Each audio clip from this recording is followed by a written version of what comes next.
The story of Germany begins long before the rise of kingdoms, borders, or written chronicles. It starts in the deep forests, river valleys, and broad plains of northern and central Europe, where scattered communities of early Indo-European peoples gradually formed what we now call the Germanic tribes. These societies did not think of themselves as a unified group, but over centuries they shared enough cultural, linguistic, and religious traditions that outsiders, especially the Romans later on, began describing them as a single family of peoples. Archaeologists trace the roots of early Germanic culture to the late Bronze Age and early Iron Age, roughly in the 2nd and 1st millennia BCE. The evidence comes from burial sites, pottery styles, metalwork, and settlements clustered near major rivers like the Elbe, the Weser, and the Rhine. These societies were small, rural, and tightly organized around kinship groups. There were no cities, no monumental buildings, and certainly no kings commanding huge territories. Instead, extended families and clans were the basic units of life, each responsible for its own survival and defense. Language played a central role in shaping identity. Over generations, the ancestors of the Germanic peoples developed a distinct branch of the Indo-European language family. This early Germanic tongue eventually split into many dialects and later into languages such as Gothic, Saxon, Norse, and others. But in these early centuries, a shared language made communication possible across great distances, helping ideas and traditions spread from tribe to tribe. The climate and landscape shaped their way of life. Much of northern Europe was covered with dense forests, wetlands, and rolling hills.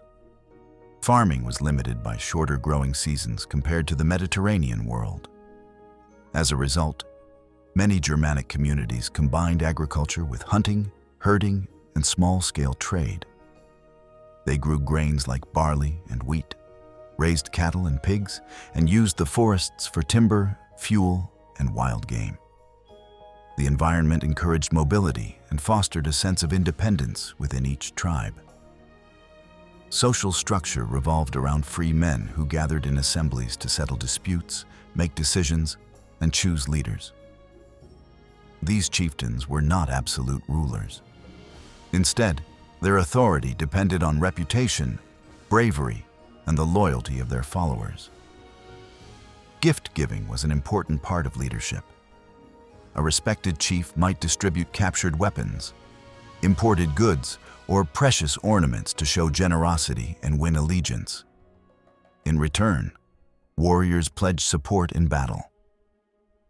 This pattern created a political world built on honor, personal loyalty, and communal judgment rather than centralized power. Religion gave meaning to life and death. The early Germanic peoples worshipped a pantheon of gods connected to war, fertility, and the natural world. Later, Norse mythology captures echoes of these ancient beliefs, describing deities like Odin, Thor, and Freyr. Sacred groves, springs, and open fields served as places of worship. Priests or seers interpreted omens, read the flight of birds, or cast lots to guide important decisions. The belief that fate shaped each person's life encouraged a culture that valued courage, especially in battle. Trade networks connected the Germanic tribes to their neighbors long before Rome entered the story. Amber, a fossilized tree resin found along the Baltic coast, became a prized luxury item in the Mediterranean world. Traders carried it southward across many tribal regions, exchanging it for bronze tools, glass beads, wine, and other goods. These early contacts did not transform Germanic society, but they widened awareness and slowly introduced new objects, materials, and ideas. By the first millennium BCE, specific groupings of tribes began to appear more clearly in the archaeological and written record. Names like the Suebi, the Cherusci, the Chatti, the Marcomanni, and the Goths emerge later. But their roots lie in this earlier period. Their settlements grew, and their movements occasionally shifted entire population groups hundreds of miles over several generations. Migration did not always mean dramatic invasions, but often a gradual relocation of clans in search of better land or safer territory. One of the first outside observers to describe these peoples was the Greek explorer Pytheas, who sailed along the northern coast of Europe in the 4th century BCE. He did not use the word Germanic, but his brief descriptions show how distant and mysterious this region appeared to Mediterranean peoples. Later, more detailed accounts came from the Romans, who encountered the Germanic tribes through warfare, diplomacy, and trade. For now, though, in these earliest centuries, the tribes developed without any direct influence from Mediterranean empires. The lack of written records from the Germanic peoples themselves means that much of what we know comes from archaeology and later Roman sources. Sites such as the Jastorf culture area in northern Germany and Denmark provide important clues. Weapons found in graves suggest a warrior society where spears, shields, and occasionally swords played central roles. Women were often buried with jewelry, household goods, or weaving tools, showing their economic and social importance. The practice of cremation or inhumation varied by region and time, reflecting diverse beliefs about death and the afterlife. Despite living in small communities, the Germanic tribes were not isolated. They formed alliances, fought rival groups, and sometimes displaced weaker neighbors. Power could shift quickly depending on the success of a chieftain or the pressure of external threats. Such competition laid the groundwork for larger coalitions in later centuries, especially as tribes confronted powerful states to the south. Technology improved gradually. Iron became more common, allowing stronger tools and weapons. Communities built longhouses to shelter multiple families under one roof, along with their livestock during harsh winters. Over time, settlements became more stable, with fields cultivated year after year rather than shifting frequently. These developments did not turn the Germanic world into a centralized civilization, but they supported population growth and increased regional diversity. Cultural values centered on bravery, hospitality, and loyalty to family. Later Roman authors, although biased, often commented on what they saw as the fierce independence of the tribes. For example, the historian Tacitus, writing in the 1st century CE, noted that Germanic warriors regarded fleeing from battle as a grave dishonor and believed that a leader should remain in front of his men. While such statements must be read carefully, they reflect real themes found across early Germanic societies: a warrior ethos, pride in lineage, and a deep sense of communal belonging. As the centuries passed, pressures from outside regions increased. To the east, nomadic peoples on the Eurasian steppe occasionally pushed westward, triggering migrations or conflicts among neighboring tribes. To the south, Celtic groups occupied large areas of Central Europe, interacting with Germanic settlers along shifting frontier zones. These encounters were not always violent, but they introduced new weapons, pottery styles, and social customs. The Germanic world was already changing well before the Romans arrived. By the final centuries, BCE, larger confederations of tribes began to appear. These alliances formed for mutual protection or to control desirable lands. Some groups, such as the Suebi, under their leader Ariovistus, became powerful enough to move into Gaul and challenge other tribes. This expansion eventually caught the attention of Rome, whose growing influence brought it into direct contact with the Germanic peoples for the first time. Rome's early awareness of these northern tribes marked an important turning point. When Julius Caesar campaigned in Gaul in the 1st century BCE, he wrote about Germanic warriors crossing the Rhine to support their allies. He described them as fierce fighters with simple lifestyles and strong discipline. Although his comments were shaped by political motives, they represent the moment when the Germanic world entered the written history of the Mediterranean. By the closing centuries before the Common Era, the world of the Germanic tribes began to shift as they came into closer contact with a new and powerful neighbor to the south, the Roman Republic, and later, the Roman Empire. Rome was expanding steadily, securing territories across Gaul and pushing its influence toward the lands bordering the Rhine River. This contact did not immediately result in conquest, but it created tension, curiosity, trade, and eventually open conflict. From these encounters emerged one of the most significant turning points in early German history: the Battle of the Teutoburg Forest and the figure who led the tribes to victory, Arminius. Rome's interest in the northern frontier grew as its armies moved through Gaul under leaders like Julius Caesar. Once Rome controlled most of the region, the Germanic tribes living east of the Rhine appeared as both an opportunity and a challenge.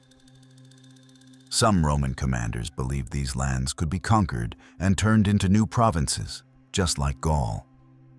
Others viewed the rugged forests, marshes, and fiercely independent locals as too costly to subdue. Still, the idea of extending Roman order and taxation into Germania continued to tempt Roman leaders. Trade increased along the frontier.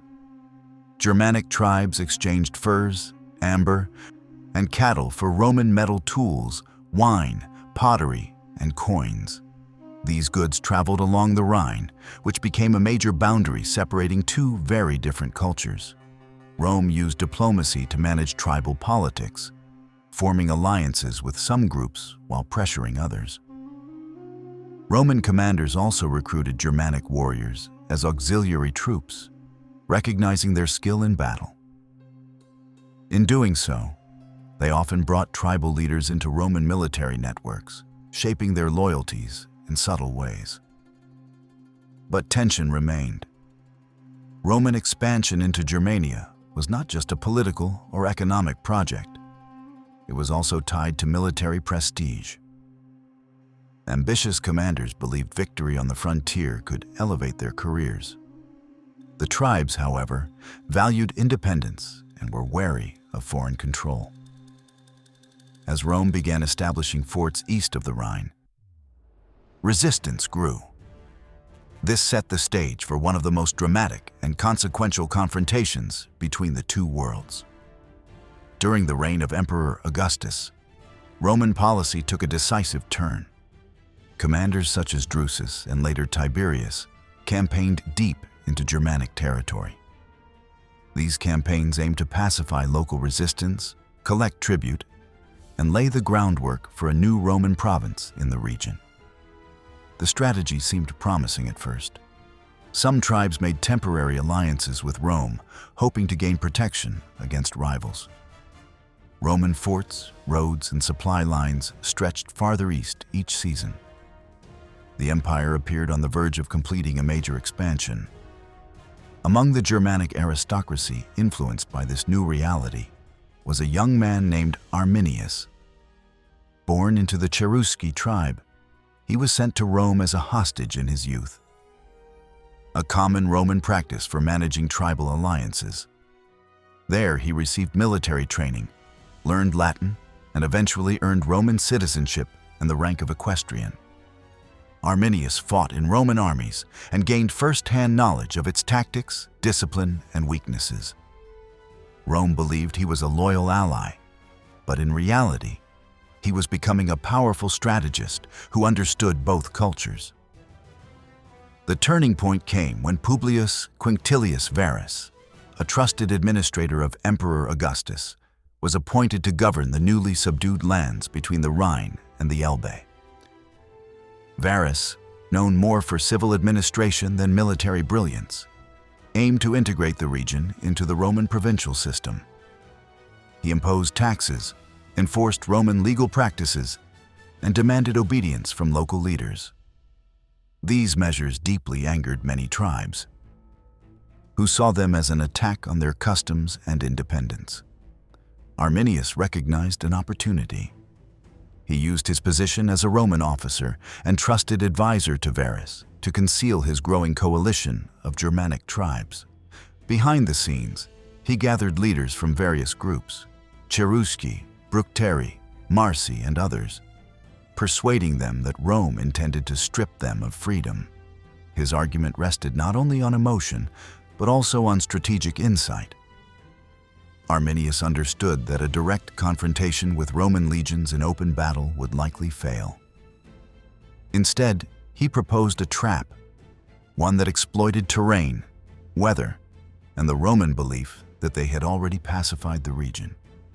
In the year spelled out 9 of the Common Era, Varus marched with 3 legions, tens of thousands of men, into what he thought was a secure area to settle a minor uprising. Led by Arminius's guidance, he moved into the densely wooded region later called the Teutoburg Forest. Heavy rain, muddy paths, and narrow routes slowed the Roman column. Their usual discipline, tight formations, and defensive preparations became harder to maintain. They were stretched out, vulnerable, and unprepared for the assault that was about to begin. Arminius and his coalition struck with devastating effect.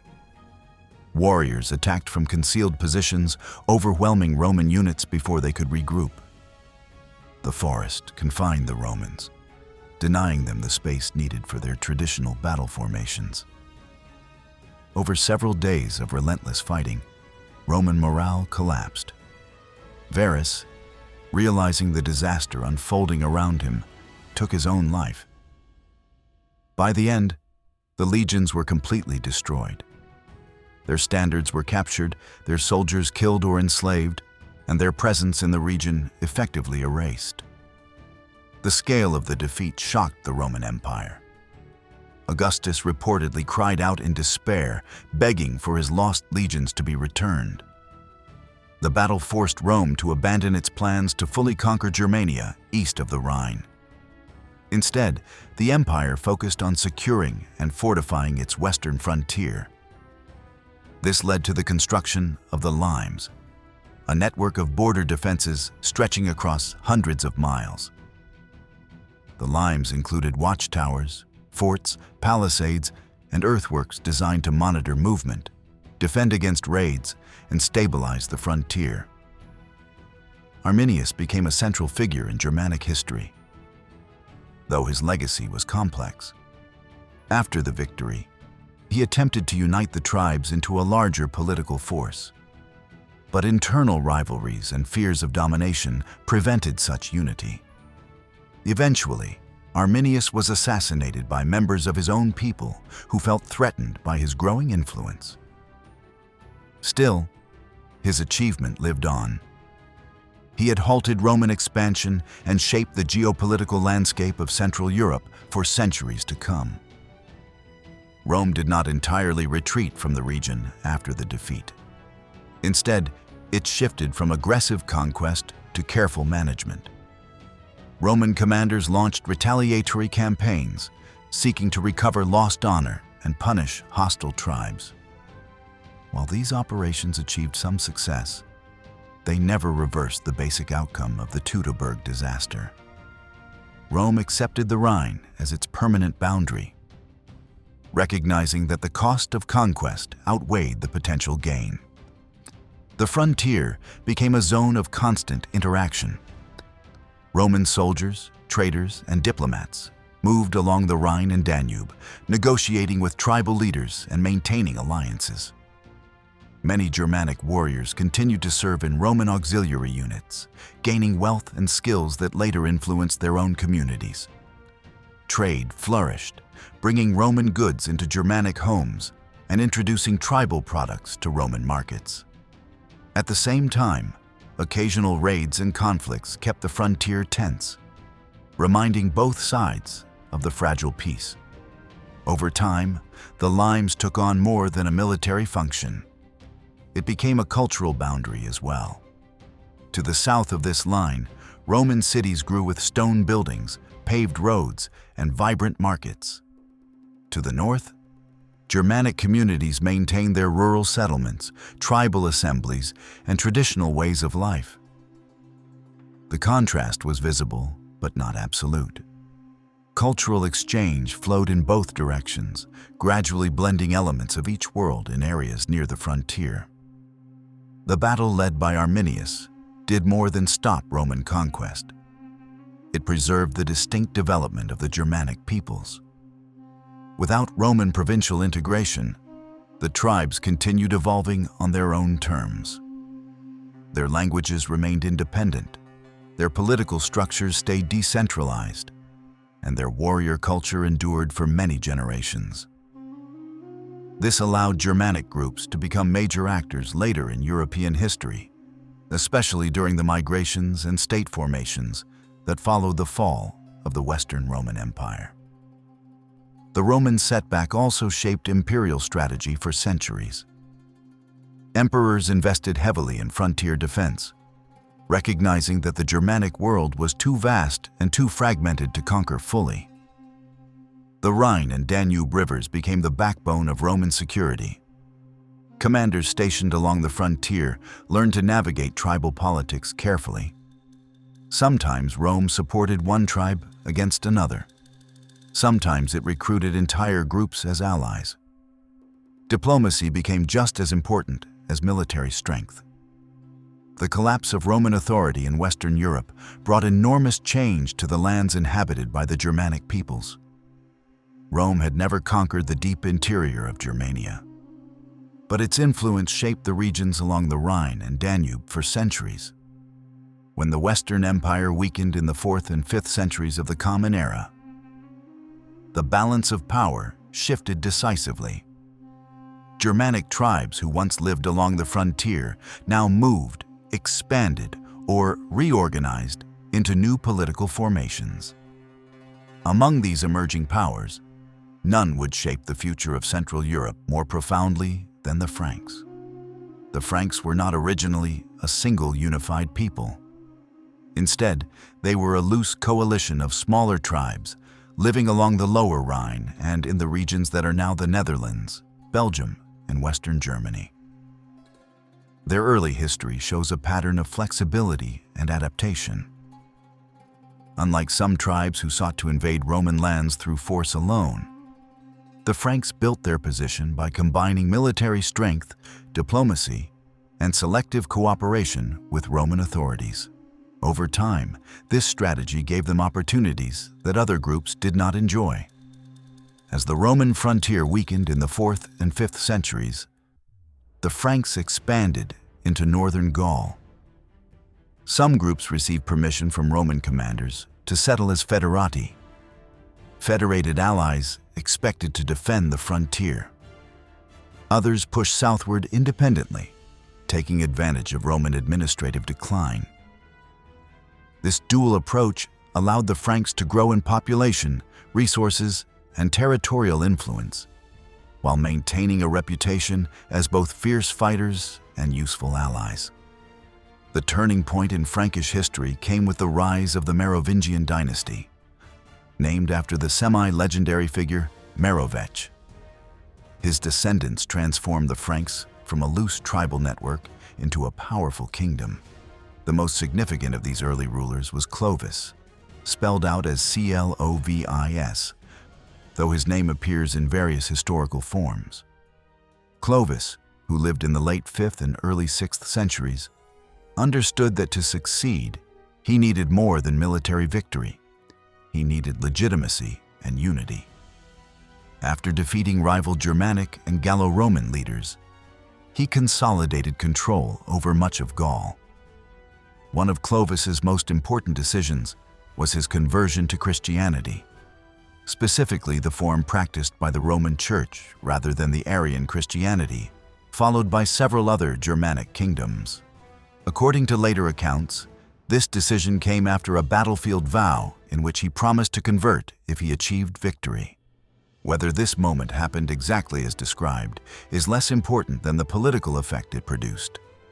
By embracing the church supported by the Roman population, Clovis gained powerful allies among bishops and local elites.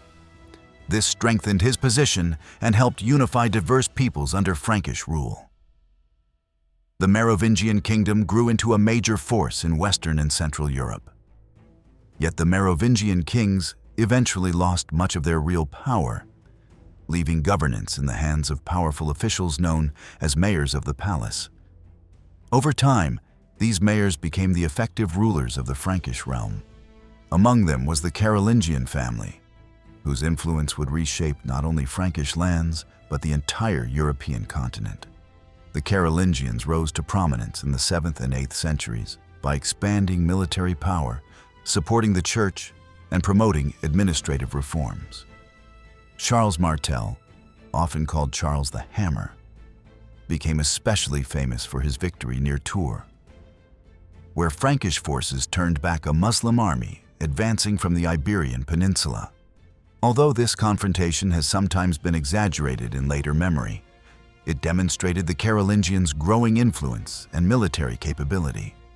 Charles Martel's son, Pippin the Short, took a decisive step when he deposed the last Merovingian king and had himself declared king of the Franks with the support of the papacy. This alliance between Frankish rulers and the Roman Church laid the foundation for a new understanding of political authority in Europe, one in which a Christian king could claim divine sanction for unifying and defending Christendom. The true architect of this emerging order was Pippin's son, Charlemagne, known in German as Karl der Grosse. Charlemagne's long reign fundamentally transformed the political and cultural landscape of Europe. He expanded Frankish territory through campaigns against the Saxons, Lombards, Bavarians, and other groups. His war against the Saxons, in particular, was long and brutal, aiming not only to defeat them, but also to incorporate them into a Christian kingdom. These conquests extended Frankish authority deep into Central Europe, establishing the foundation for regions that would later become part of medieval Germany. Charlemagne was more than a conqueror. He pursued administrative and cultural reforms that strengthened his realm. He appointed local counts to administer territories, sent royal agents to ensure loyalty, and supported the creation of monasteries and schools.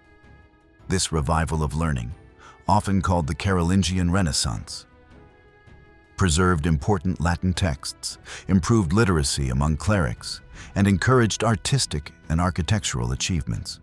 While limited in its reach, it had a lasting influence on European intellectual life. The most symbolic moment of Charlemagne's reign came in the early 9th century, when he traveled to Rome and was crowned emperor by Pope Leo III. The title, Emperor of the Romans, revived an idea that had disappeared in the West since the fall of the ancient Roman Empire.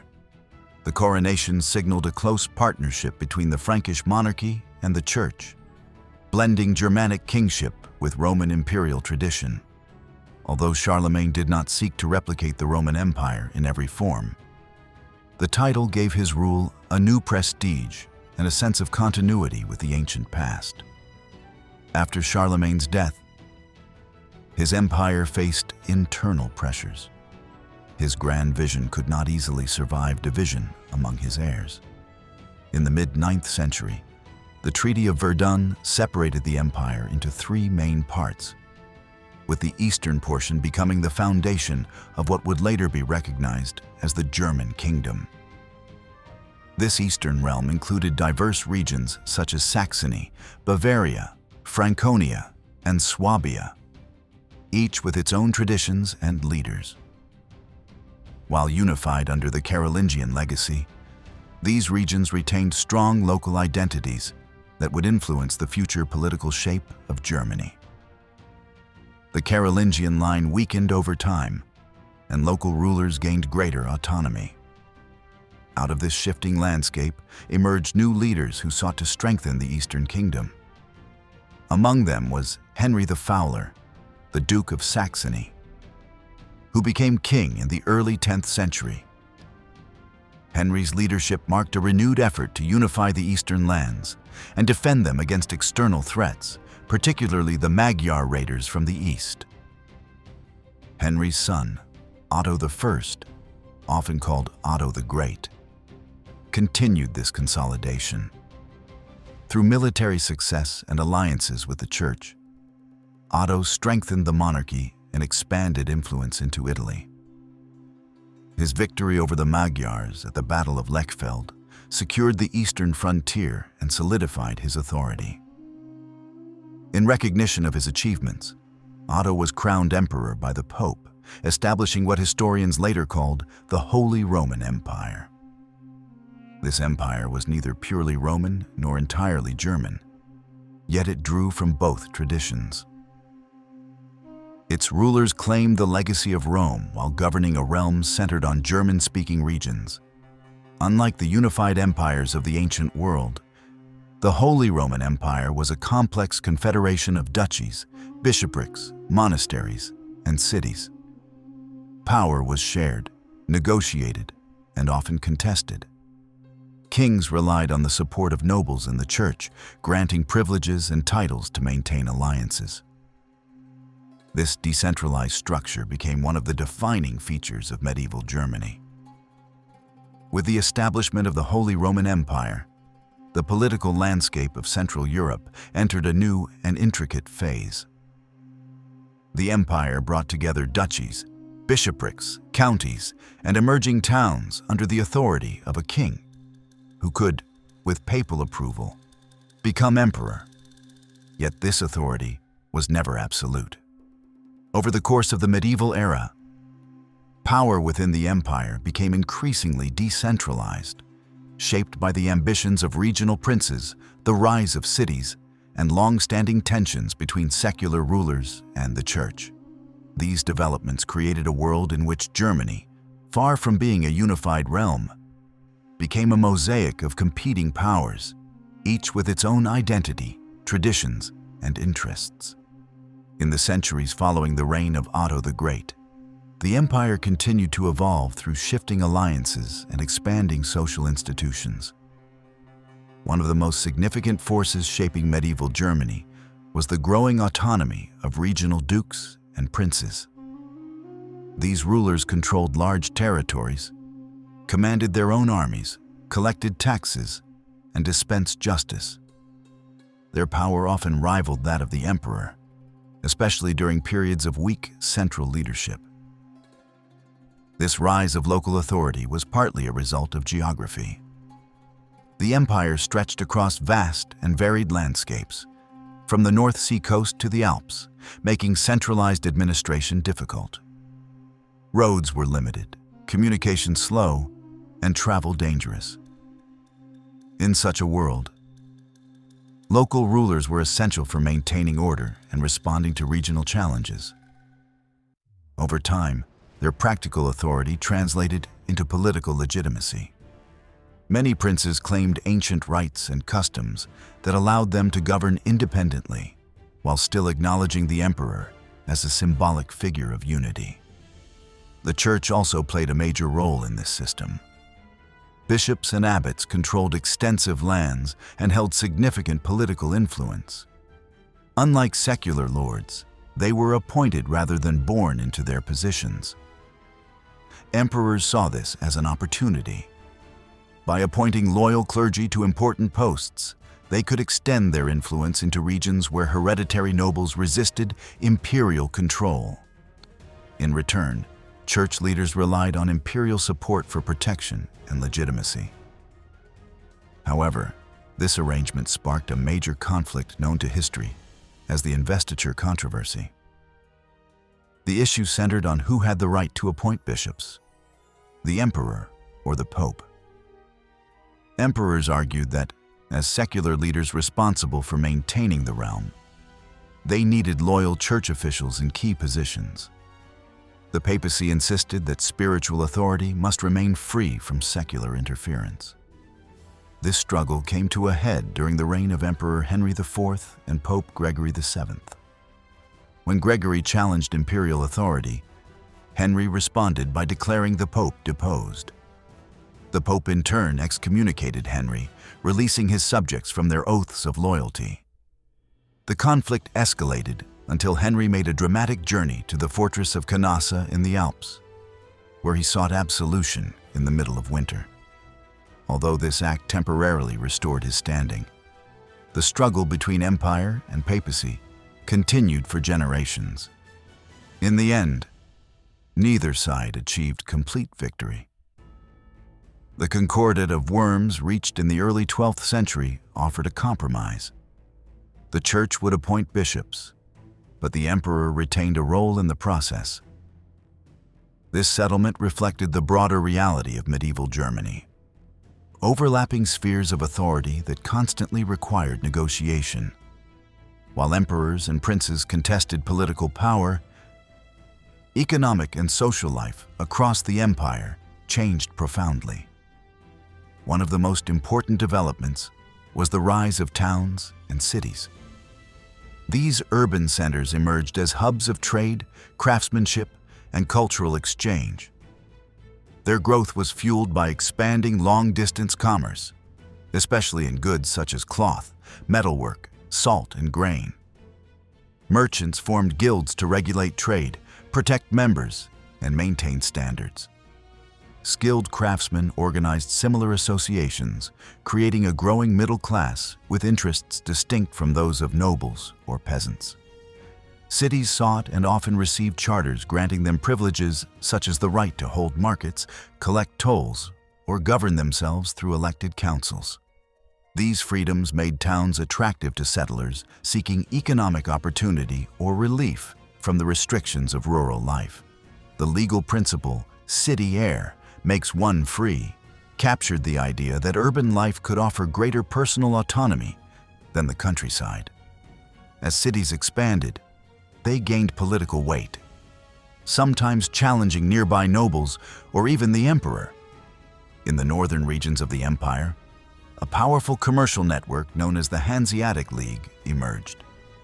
Centered around cities like Lübeck, Hamburg, and Bremen, the League connected merchants across the Baltic and North Seas.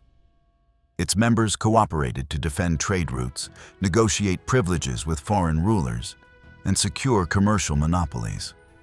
Although not a political state, the Hanseatic League demonstrated the growing influence of urban commerce in German-speaking lands. Wealth generated by trade allowed these cities to build impressive town halls, churches, and public works, enriching their cultural and architectural heritage. Alongside urban development, the medieval era also witnessed significant agricultural expansion. New techniques, such as the use of the heavy plow and the adoption of crop rotation, allowed farmers to cultivate land that had previously been unproductive. Population increased and rural settlements multiplied. The clearing of forests and drainage of wetlands transformed the landscape, bringing more territory under cultivation and supporting a growing society. Despite this growth, medieval life remained shaped by hierarchy. The majority of people were peasants who worked the land under various forms of obligation to local lords. Some were serfs bound to the estate, while others held more flexible arrangements. Lords provided protection and justice in exchange for labor, rent, or military service. These relationships varied widely depending on region and local custom, reinforcing the patchwork nature of the empire. The cultural and intellectual world of medieval Germany flourished within monasteries, cathedral schools, and emerging universities. Monastic communities served as centers of learning, contributing to scholarship, manuscript production, and the preservation of classical texts. Cathedrals and churches became architectural masterpieces, reflecting the religious devotion and wealth of both the clergy and lay patrons. Romanesque and later Gothic styles transformed the skyline with stone vaults, soaring spires, and intricate sculptures. Literature began to take shape in the German language during this period. Epic poems, lyrical songs, and courtly tales emerged from the courts of nobles and the gatherings of poets known as minnesingers. Stories such as the Nibelungenlied blended mythic themes with medieval values, creating works that would influence German culture for centuries. These cultural developments reflected a society growing more confident in its identity, even as it remained politically divided. The tensions between local autonomy and imperial ambition reached new heights during the reigns of emperors from the Hohenstaufen dynasty, particularly Frederick I, known as Frederick Barbarossa, and his grandson, Frederick II. Barbarossa sought to restore strong central authority and strengthen imperial influence in Italy, where the empire held long-standing claims. His efforts, however, brought him into conflict with the papacy and with Italian city-states determined to preserve their independence. Frederick II, raised in Sicily and fluent in multiple languages, brought a cosmopolitan perspective to imperial rule. His legal reforms and intellectual patronage made a lasting impact, but his clashes with the papacy undermined efforts to consolidate authority in the German lands. Both emperors achieved moments of great prestige, yet their struggles highlighted the inherent limits of imperial power within a politically fragmented realm. By the early 16th century, the Holy Roman Empire was a vast but deeply fragmented world, divided among princes, bishops, free cities, and countless smaller lordships. Its political diversity was matched by religious uniformity. Western Christianity, centered in Rome, shaped daily life, law, education, and community identity. Yet beneath the surface, dissatisfaction was growing. Economic tensions, social pressures, and spiritual concerns mixed with long-standing complaints about corruption within the church.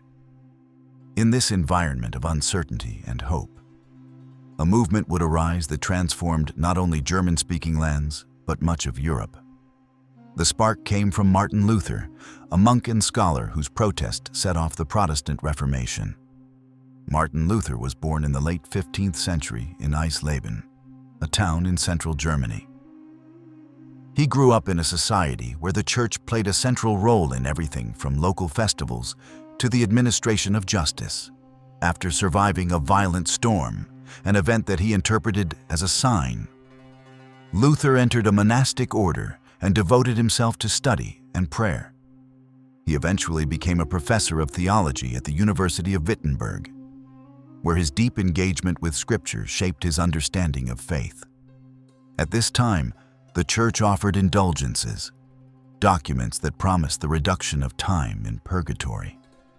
Although the exact theology surrounding indulgences was complex, many ordinary people understood them as a kind of spiritual transaction, a payment for forgiveness or salvation. The practice had existed for centuries, but abuses increased as church officials sought funds for large projects, including the rebuilding of St. Peter's Basilica in Rome. Agents such as Johann Tetzel gained notoriety for their aggressive sales techniques, creating resentment among both common people and educated clergy. Luther's growing concern over indulgences was not born from rebellion, but from a desire to reform what he saw as misguided practices. He believed that salvation came from faith alone, not from financial contributions or ritual acts. To open a scholarly debate, he wrote a series of statements outlining his objections and areas requiring discussion. Tradition holds that in the year spelled out 1517, he posted these statements, the 95 Theses, on the door of the Wittenberg Castle Church. Whether or not the posting occurred exactly as later generations imagined, the Theses quickly circulated across the empire, aided by the growing use of the printing press. The printing press was a revolutionary force in early 16th century Europe. Books and pamphlets could now be produced faster and more cheaply than ever before. Luther's writings spread rapidly, reaching students, artisans, merchants, and nobles. His clear, direct language resonated with people who felt alienated by the church's complex doctrines and distant leadership. His message, that faith was a personal relationship with God, grounded in Scripture rather than mediated through elaborate rituals, appealed to many who desired a simpler, more authentic spirituality. Church authorities, however, saw Luther's writings as a direct challenge to their authority. As his audience grew, so did the pressure on him to recant. Debates followed, including a famous confrontation at Leipzig, where Luther argued openly that Scripture, not the Pope, held final authority. By making such a claim, he crossed a boundary that placed him outside the accepted teachings of the Church. In the year spelled out 1520, Pope Leo X issued a papal bull condemning many of Luther's ideas. Luther responded by publicly burning this document, an act that symbolized his break with Rome. The following year, he was summoned before the Diet of Worms, an imperial assembly called by Emperor Charles V. There, Luther was asked to retract his writings. His refusal, summed up in words traditionally recalled as, "Here I stand," made him a symbol of defiance for supporters and a dangerous heretic in the eyes of his opponents.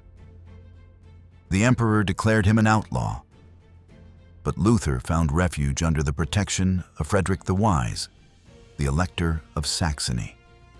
While hidden at Wartburg Castle, Luther began translating the Bible into German. This was more than a literary project. It was a cultural milestone. Although regional dialects varied widely, Luther's translation helped form a more unified written German language. His text was accessible, written in the kind of language ordinary people spoke, and its publication allowed individuals to read Scripture directly for the first time on a wide scale. This shift empowered laypeople, weakened clerical control, and supported the growth of new religious communities. The Reformation did not spread evenly or peacefully. Different regions of the empire adopted different responses. Some princes embraced Luther's ideas because they believed in the Reform movement. Others saw political advantages. Adopting a new faith allowed them to assert independence from the emperor or claim church lands within their territories. Meanwhile, some cities experienced grassroots reform, driven by preachers, guilds, and ordinary residents. The diversity of responses created tensions that soon erupted into violence. One of the earliest and most tragic outcomes was the Peasants' War in the early 1520s. Inspired partly by religious ideas and partly by long-standing social grievances, many peasants believed that Luther's call for Christian freedom justified demands for lower taxes, fewer feudal obligations, and greater rights. However, Luther opposed the revolt, insisting that spiritual freedom did not justify social rebellion. The uprising was crushed by armies loyal to the princes, resulting in tens of thousands of deaths. This event revealed the growing gap between the religious ideals of the Reformation and the complex social realities of the empire. Despite such turmoil, the Protestant movement continued to expand and evolve. Reformers like Philip Melanchthon helped organize Lutheran teachings into structured doctrines. Meanwhile, other figures such as Huldrych Zwingli in Zurich and later John Calvin in Geneva developed their own forms of Protestantism, differing from Lutheranism on points of theology and practice. These variations showed that the Reformation was not a single unified movement, but a broad transformation touching many aspects of life. The growing religious diversity within the Holy Roman Empire forced political leaders to confront a new reality. The old system, in which a single church guided spiritual life across Europe, had fractured. The Emperor, Charles V, sought to restore unity, both for religious reasons and to maintain political stability. Yet he faced powerful obstacles. The empire's structure limited his authority, and many princes were determined to defend their newfound autonomy. These tensions led to a series of conflicts, alliances, and negotiations. The most important outcome in this early phase was the Peace of Augsburg, agreed upon in the year spelled out 1555. This settlement allowed each prince within the empire to choose the religion of his territory, either Lutheranism or Catholicism, under the principle known as whose realm, his religion. While limited in its scope and excluding several Protestant movements, the agreement marked a major shift. Unity was no longer enforced. Instead, diversity became an accepted, if uneasy, reality. The Peace of Augsburg provided temporary stability, but it did not resolve the deeper issues. Disputes continued over the rights of religious minorities, the political ambitions of princes, and the limitations of imperial authority. The settlement did not anticipate the rise of other Protestant traditions, nor did it address the growing influence of Calvinism in cities and regions across the empire. These unresolved tensions created a fragile balance that would later collapse into one of the most devastating conflicts in European history. The cultural impact of the Reformation reached far beyond politics.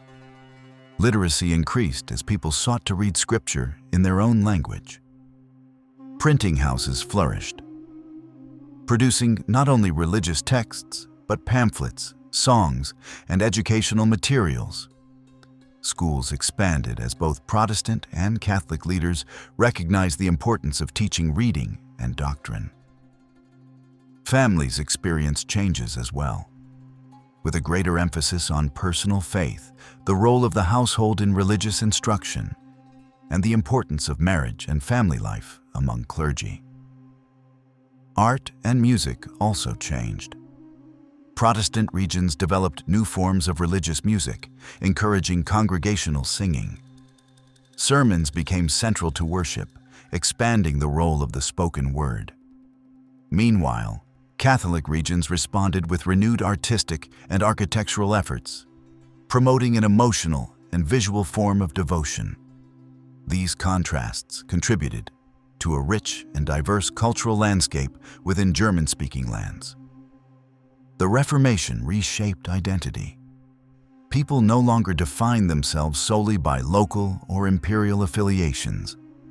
Their religious beliefs became deeply tied to their sense of belonging.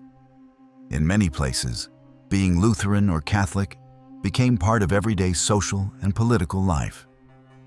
Neighboring towns might follow different confessions, creating boundaries that cut across traditional regions. These divisions did not erase older loyalties, but they added a new and powerful layer to the complexity of the empire. By the early 17th century, the Holy Roman Empire had become a vast checkerboard of religious and political divisions. Lutheran territories stood beside Catholic ones, while Calvinist regions had grown despite lacking legal recognition under the Peace of Augsburg.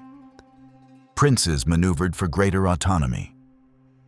Cities defended their privileges, and the emperor struggled to maintain cohesion in a realm where local loyalties often outweighed imperial unity.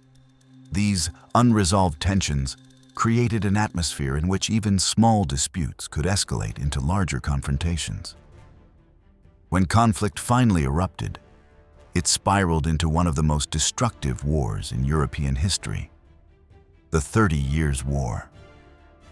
The spark came from a region long known for its political complexity, the Kingdom of Bohemia.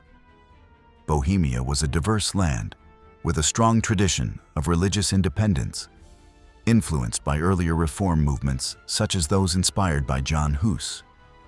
Many of its nobles leaned toward Protestantism. However, the Habsburg family, which held the imperial crown, sought to strengthen Catholic authority in the region. When Ferdinand of Styria, later Emperor Ferdinand II, became King of Bohemia, he pushed for stricter enforcement of Catholicism. Tensions mounted as Protestant nobles feared suppression. Their anxiety reached a breaking point in an event known as the Defenestration of Prague, when a group of nobles confronted imperial officials in Prague Castle and threw them out of a high window. Remarkably, the officials survived, landing in a pile of soft material outside. This dramatic act became the symbol of rebellion, as Bohemian leaders declared Ferdinand deposed and elected Frederick of the Palatinate as their king. This challenge threatened Habsburg authority, and Ferdinand responded with military force. The conflict first appeared as a localized rebellion, but the political and religious stakes invited wider intervention. Protestant princes feared that a Habsburg victory would roll back their freedoms. Catholic leaders saw the revolt as a dangerous precedent. Within a short time, allies on both sides entered the struggle, expanding the Bohemian conflict into a broader imperial war.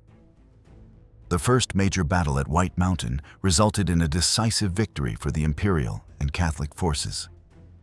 Frederick fled, earning the nickname the Winter King for his brief rule. Bohemian resistance collapsed, and harsh retribution followed. Protestant nobles were executed, exiled, or stripped of their lands. Catholicism was enforced with new intensity. This initial phase marked the beginning of a long and devastating struggle that would engulf much of the empire. As the conflict widened, it took on new dimensions. The war became not only a religious confrontation, but a struggle over political power and territorial control. The empire fractured further as various states pursued their own interests. Some Protestant princes resisted the emperor's authority. Others supported him in exchange for privileges. The shifting alliances made the war unpredictable, turning the empire into a battlefield for competing agendas. The second major phase of the conflict began when Denmark, under its King Christian IV, intervened in support of Protestant interests. Denmark had long-standing political ambitions in northern Germany, and Christian sought to expand his influence. However, his campaign met strong resistance from imperial forces led by skilled commanders such as Count Tilly and Albrecht von Wallenstein. Wallenstein, a wealthy noble from Bohemia, assembled a formidable army financed by his own resources and the spoils of war. His rise showed how private military power had become a force capable of shaping imperial politics. Danish forces suffered defeat, leading to the Edict of Restitution issued by Emperor Ferdinand II. This decree aimed to restore Catholic control over lands that had been secularized since the mid-16th century, strengthening imperial authority at the expense of Protestant rulers. Instead of stabilizing the empire, however, the edict deepened resentment and contributed to further escalation. A new turning point came with the entrance of Sweden into the war. Gustavus Adolphus, the King of Sweden, was a brilliant military leader with a modernized army. He sought to protect Protestant interests and weaken Habsburg influence in the Baltic region. Swedish forces landed in northern Germany and quickly gained support from Protestant states, alarmed by the harsh policies of the emperor. Gustavus Adolphus achieved a series of victories that astonished contemporaries. His use of coordinated infantry, cavalry, and artillery marked a significant advance in military tactics. At the Battle of Breitenfeld, Swedish and Allied forces defeated the Imperial Army, providing new hope to the Protestant cause. His campaigns pushed deep into southern Germany, altering the balance of power. Yet Gustavus Adolphus's triumphs were short-lived. He died in battle at Lutzen, another intense confrontation with imperial forces. Although the Swedes claimed the field, the loss of their king weakened the Protestant alliance. Internal disagreements and shifting priorities among the German princes further complicated the situation. Still, Sweden remained a major player and continued to exert military pressure for years. Just when it seemed the empire could not endure further turmoil, France entered the conflict. France was a Catholic nation, but its leaders, particularly Cardinal Richelieu, feared growing Habsburg dominance in Europe. To prevent encirclement by Habsburg territories in both Spain and the Empire, France supported the Protestant cause strategically. French involvement transformed the war from a primarily religious conflict into a continental power struggle. The entry of France extended the war's duration and devastation. Armies marched across the empire, plundering villages, burning fields, and spreading disease. Soldiers often lived off the land, taking what they needed and leaving widespread destruction. Civilians bore the heaviest burden, facing hunger, displacement, and violence. Entire regions saw their populations fall dramatically, not only from direct conflict, but from famine and epidemics that followed. The economic impact was severe. Trade routes collapsed, agriculture declined, and many towns suffered catastrophic losses. Records from the time describe once thriving communities reduced to ruins. Travelers wrote of abandoned villages, overgrown fields, and empty churches. The psychological toll was immense as well. Survivors carried memories of fear, uncertainty, and loss that shaped the culture of the region long after the war ended. Despite the chaos, diplomacy eventually took precedence. After decades of fighting, exhaustion grew on all sides. Negotiations began in the Westphalian cities of Münster and Osnabrück. Delegates from across Europe gathered to resolve not only the internal disputes of the empire, but the wider balance of power in the continent. The talks were lengthy and complex, involving dozens of states with competing demands.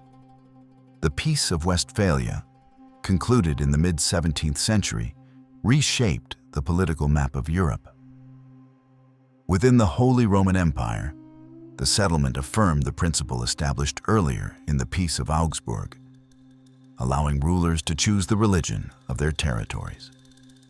Crucially, it extended recognition to Calvinist states, acknowledging the religious diversity that had long existed in practice. The emperor's authority was further limited, as princes gained legal standing to conduct diplomacy and form alliances, provided they did not threaten the empire as a whole. This new political structure transformed the empire into a federation of semi-independent states, rather than a centralized monarchy. It did not end conflict entirely, but it provided a framework that reduced the chances of another large-scale religious war. The settlement also introduced diplomatic practices that influenced future international relations. Ideas such as state sovereignty and non-interference became guiding principles in European politics.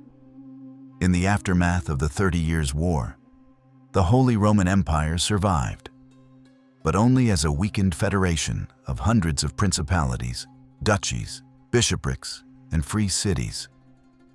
The Peace of Westphalia had confirmed the autonomy of these states, and imperial authority remained limited. Within this fragmented landscape, two rising powers, Austria and Brandenburg Prussia, began to shape the future of German-speaking Europe. Their rivalry would define the political landscape of the next centuries and lay the groundwork for the dramatic struggles that followed. The Habsburgs of Austria emerged from the war with strengthened control over their hereditary lands. Although they failed to centralize the wider empire, the Austrian rulers preserved strong authority in regions such as Bohemia, Hungary, and parts of northern Italy. Their monarchy grew increasingly cosmopolitan, ruling over a patchwork of peoples and cultures spread across Central and Southeastern Europe. Vienna became the center of this sprawling monarchy, known for its imperial court, its diplomacy, and its strategic position between Western Europe, the Italian states, and the Ottoman Empire. While Austria consolidated its influence, Brandenburg Prussia underwent a transformation that would lift it from relative obscurity to major power. The lands that formed this emerging state were geographically scattered and internally diverse. Brandenburg lay within the empire, centered on Berlin and the surrounding regions. Prussia, however, existed outside the empire's legal structure, lying to the northeast along the Baltic coast. For much of their early history, these territories struggled with poverty, limited resources, and the destruction caused by repeated wars. The turning point in Prussian development came under the leadership of Frederick William, known to history as the Great Elector. He inherited his position in the mid-17th century, when war had devastated the region. Recognizing the need for strong leadership, he set out to rebuild his territories through military discipline, administrative reform, and economic modernization. Frederick William created a standing army that became the backbone of Prussian power, financed through efficient taxation and supported by cooperation with the nobles, known as Junkers. These nobles received privileges in exchange for military service and loyalty, forging an alliance that shaped Prussian society for generations. Frederick William also encouraged immigration, especially from skilled workers fleeing religious persecution in other parts of Europe. As artisans, merchants, and farmers arrived, they contributed to economic recovery and cultural diversity. The Great Elector strengthened trade networks and promoted urban development, helping to lift Prussia from the ruins of war into a more stable and organized realm. By the time of his death, Brandenburg Prussia had become a recognized force, even if not yet equal to Austria. The next major step came under Frederick III, who became king in Prussia and thereafter was known as Frederick I. By obtaining royal status, he raised the prestige of his state. Although this title applied only to the Prussian lands outside the empire, it signaled rising ambition. The creation of a Prussian monarchy established a clearer identity for a state that had once been overshadowed by its neighbors. The real architect of Prussia's rise, however, was Frederick William I, often called the Soldier King. He devoted himself to military efficiency, transforming the Prussian army into one of the most disciplined forces in Europe.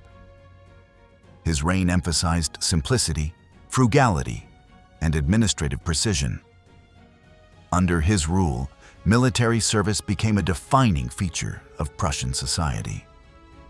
Drill, organization, and discipline were elevated to high cultural values, shaping the character of both the army and the state.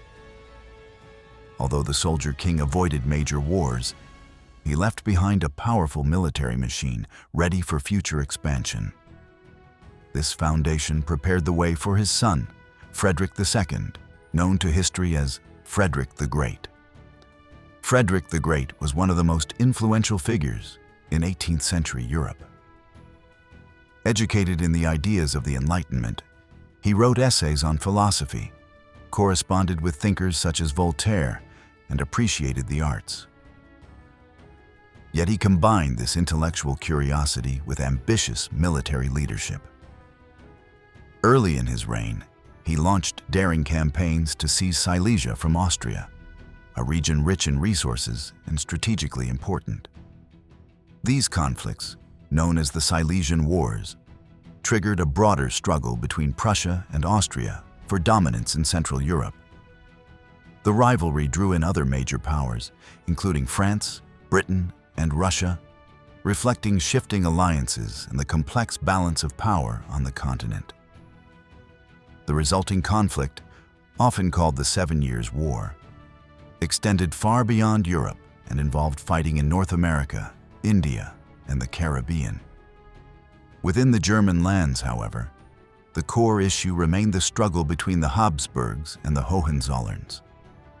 Frederick the Great faced overwhelming odds, with Austria, France, and Russia united against him.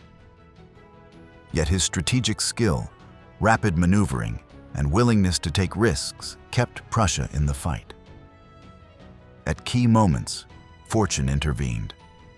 The sudden death of the Russian Empress Elizabeth brought a pro-Prussian ruler to the Russian throne, providing relief at a critical moment.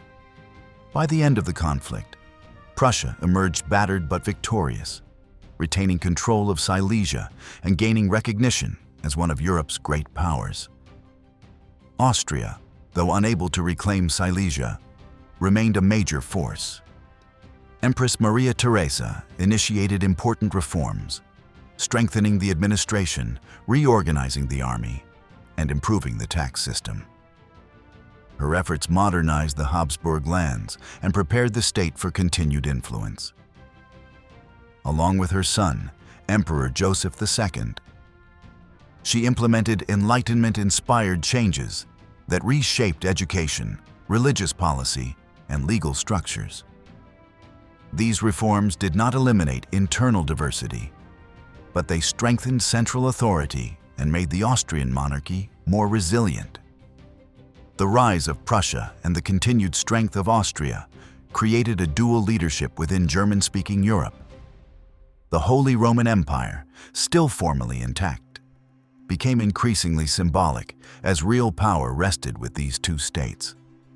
The emperor, traditionally drawn from the Habsburg family, presided over a loose federation in which many princes acted independently.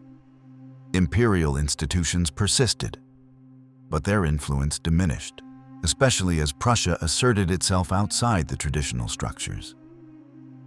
Meanwhile, cultural life in German lands flourished. The 18th century was a period of intellectual brilliance, marked by the Enlightenment and the flowering of literature, philosophy, and music. Thinkers such as Immanuel Kant, based in the Prussian city of Königsberg, explored questions of reason, morality, and human understanding. Poets and playwrights, including Johann Wolfgang von Goethe and Friedrich Schiller, shaped a new era of German culture. In music, composers such as Johann Sebastian Bach, George Friedrich Handel, and later Wolfgang Amadeus Mozart contributed to a tradition that would profoundly influence European art. This cultural vibrancy contrasted with the political fragmentation that continued to define the empire. Local identities remained strong. Bavaria, Saxony, Württemberg, and other states maintained their own courts, armies, and traditions. Free imperial cities such as Frankfurt, Nuremberg, and Hamburg operated with considerable autonomy, driven by trade and civic life. Each region contributed its own customs and innovations to the broader German world. By the closing years of the 18th century, German-speaking Europe found itself at a crossroads. The rivalry between Austria and Prussia had shaped political life, while cultural and intellectual currents from the Enlightenment were reshaping how people thought about society, governance, and individual rights. Yet the structure of the Holy Roman Empire remained deeply traditional, with hundreds of states, large and small, linked together by ancient customs and legal ties. This delicate balance would be shattered by the French Revolution and the rise of Napoleon Bonaparte. The transformation that followed would sweep away old institutions, redraw borders, and lay the foundations for modern Germany. The French Revolution, beginning in the late 18th century, sent shockwaves across Europe. Its ideas of liberty, equality, and popular sovereignty challenged the established order of monarchies and aristocracies. While some German thinkers admired the early phase of the revolution, the violence that followed, particularly the execution of the French king, worried rulers throughout the continent. Austria and Prussia, both powerful monarchies, joined coalitions aimed at containing or reversing the revolutionary tide. Despite their initial confidence, the German powers soon encountered a new and formidable force. The revolutionary French army, energized by ideology and reorganized to fight with unprecedented mobility. Early French victories alarmed Europe, but few expected what would come next. As internal chaos in France gave way to the rise of a strong leader, the conflict took on an entirely new character. Napoleon Bonaparte, a general of extraordinary ambition and talent, emerged from the turmoil to reshape French politics and the European landscape. When he became first consul and later emperor, he transformed France into a central power capable of projecting military force across the continent. His ambition was not merely to defend France, but to dominate Europe and reorganize it according to his vision. The German states, fragmented and divided, offered little unified resistance. Many rulers feared Napoleon, but also saw opportunities in the shifting political environment. Others underestimated the scale of the coming transformation. As French armies swept through Europe, they confronted and defeated Austria and Prussia in a series of rapid and decisive campaigns. These victories exposed the weaknesses of both states. Prussia, for instance, suffered a humiliating defeat at the battles of Jena and Auerstedt, revealing deep inefficiencies in its military and administration. Napoleon's intentions for the German lands went far beyond military conquest. He sought to reorganize Central Europe in ways that would strengthen his own position while weakening the traditional structures of the Holy Roman Empire. To achieve this, he dismantled the old system of imperial cities and ecclesiastical territories. Many church lands were secularized, and smaller states were absorbed into larger ones.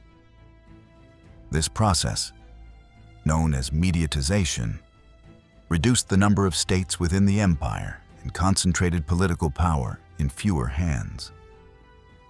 One of Napoleon's most significant creations was the Confederation of the Rhine. Composed of many German states that pledged loyalty to him, this confederation served as a buffer between France and its rivals. In effect, it removed these states from the Holy Roman Empire's authority, further undermining the imperial structure.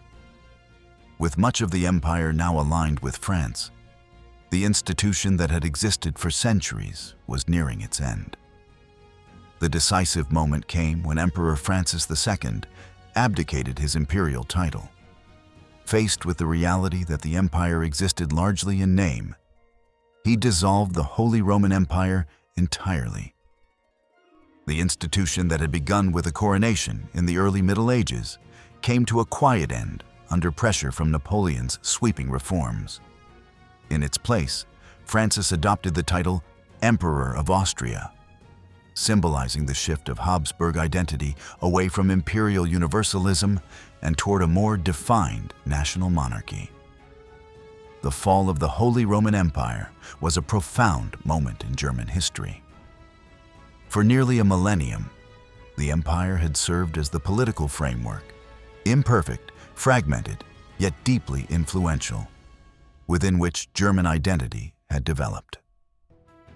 Its disappearance left a vacuum that would not be filled instantly. Instead, the German lands entered a period of experimentation, reform, and shifting alliances. Napoleon's influence was not limited to political boundaries. He introduced widespread administrative and legal reforms inspired by French models. The Napoleonic Code, with its emphasis on equality before the law and the abolition of feudal privileges, became the foundation of modern legal systems in many regions. While these changes sometimes disrupted traditional practices, they also introduced principles of efficiency, uniformity, and modernization that appealed to reform-minded leaders. Education, taxation, and civil administration underwent significant changes as well. Guild restrictions weakened, allowing greater economic freedom. Jewish communities in several regions gained civil rights that had long been denied. The influence of Enlightenment ideals, already present in German intellectual life, was strengthened through compulsory schooling, legal standardization, and the promotion of merit-based government positions. The impact of the Napoleonic era varied across the German states. In some places, such as the Kingdom of Westphalia, ruled by Napoleon's brother Jérôme, reforms were implemented enthusiastically, but without deep local support. In others, modernization efforts took root more organically. Prussia, humiliated by defeat, embarked on a comprehensive program of reform that would reshape its future. Leaders such as Baron von Stein and Karl August von Hardenberg introduced sweeping changes, ending serfdom, reorganizing local government, and modernizing the army. These reforms laid the foundation for a more efficient and centralized state, preparing Prussia for a renewed role in German and European affairs. Meanwhile, Austria grappled with the loss of its traditional influence. Although weakened by defeat, the Austrian monarchy retained control over its diverse lands and continued to serve as a major power in European diplomacy. The Habsburgs worked to restore stability and suppress revolutionary ideas, while also implementing select reforms to strengthen their administration. Despite Napoleon's apparent dominance, resistance to French rule grew. Many Germans admired certain aspects of the French reforms, but resented foreign control and the burdens of military conscription. Cultural nationalism began to take shape, inspired by writers and thinkers who emphasized the uniqueness of the German language, folklore, and history. Figures such as Johann Gottfried Herder and Johann Wolfgang von Goethe contributed to a growing sense of shared identity, even as political unity remained distant.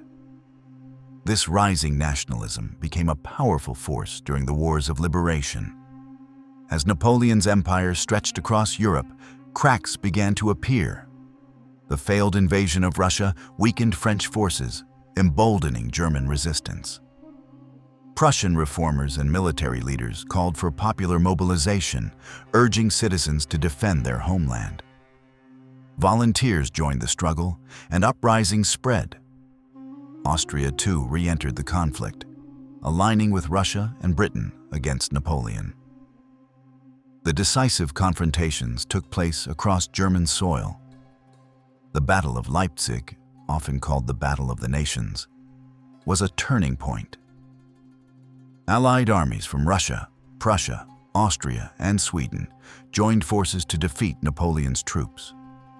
The scale of the battle, with hundreds of thousands of soldiers engaged, made it one of the largest conflicts of the era. Napoleon's defeat at Leipzig forced him to retreat westward and ultimately led to his abdication.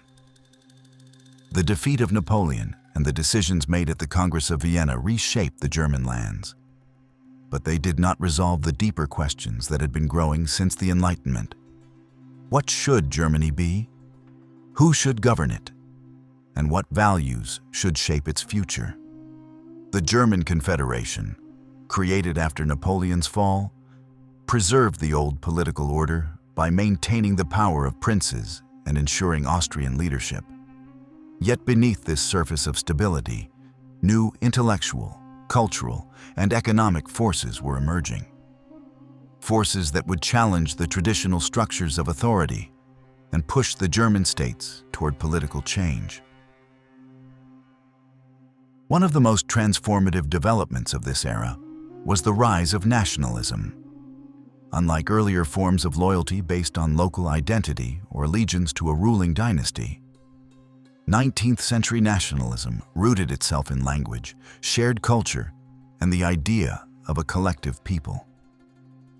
German poets, historians, and philosophers played a crucial role in shaping this new consciousness. Johann Gottfried Herder had argued in the previous century that each nation possessed a unique spirit, expressed through its language, traditions, and folk culture. His ideas resonated deeply in a fragmented land where hundreds of states existed side by side. Writers such as Johann Wolfgang von Goethe and Friedrich Schiller celebrated themes of freedom, individuality, and moral responsibility, inspiring readers across social classes.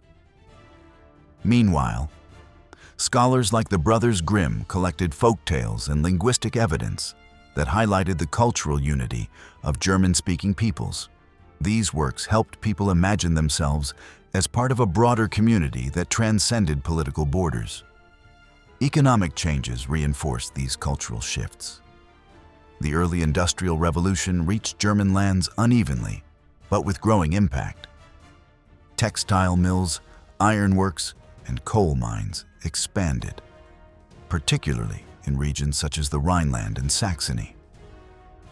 New transportation systems, including roads, canals, and eventually railways, linked towns and markets, reducing the isolation that had characterized earlier centuries. As trade grew, so did the need for economic cooperation among states. Prussia took the lead in forming the Zollverein, a customs union that eliminated internal tariffs among participating states. The Zollverein fostered economic growth, encouraged industrial development, and strengthened trade networks. It also subtly advanced Prussian influence, since Austria, unwilling to abandon its protectionist policies, remained outside the Union. Over time, the Zollverein created a sense of shared economic purpose that many began to interpret as a step toward political unity. These cultural and economic transformations produced new social groups. A growing middle class of teachers, merchants, lawyers, and civil servants became increasingly vocal in public life. They read political writings, attended lectures, and participated in literary societies. Many believed in constitutional government, civil rights, and national unity, principles that clashed with the conservative order created at the Congress of Vienna. The German Confederation, dominated by Austria and to a lesser extent by Prussia, sought to suppress these liberal and nationalist movements. Princes feared that demands for constitutional rights would undermine their authority, while Austria, with its multi-ethnic empire, worried that nationalist ideas could inspire unrest among its diverse populations. To maintain control, the authorities passed restrictive laws known as the Carlsbad Decrees. These measures targeted universities, newspapers, and political clubs, seeking to silence the rising voices of reform. Despite government repression, discontent continued to grow. The hardships caused by economic downturns, crop failures, and food shortages intensified public anger. Industrial workers, artisans, and small farmers faced uncertainty and competition. Meanwhile, urban growth created new social tensions as people moved from rural villages to factory towns. The traditional structures of society were strained in ways unseen before. By the mid-19th century, the combination of political repression, economic hardship, and rising nationalist sentiment had created a volatile situation. It was within this atmosphere that revolution erupted, first in France and soon after across the German states. The revolutionary wave of 1848 began with uprisings in Paris.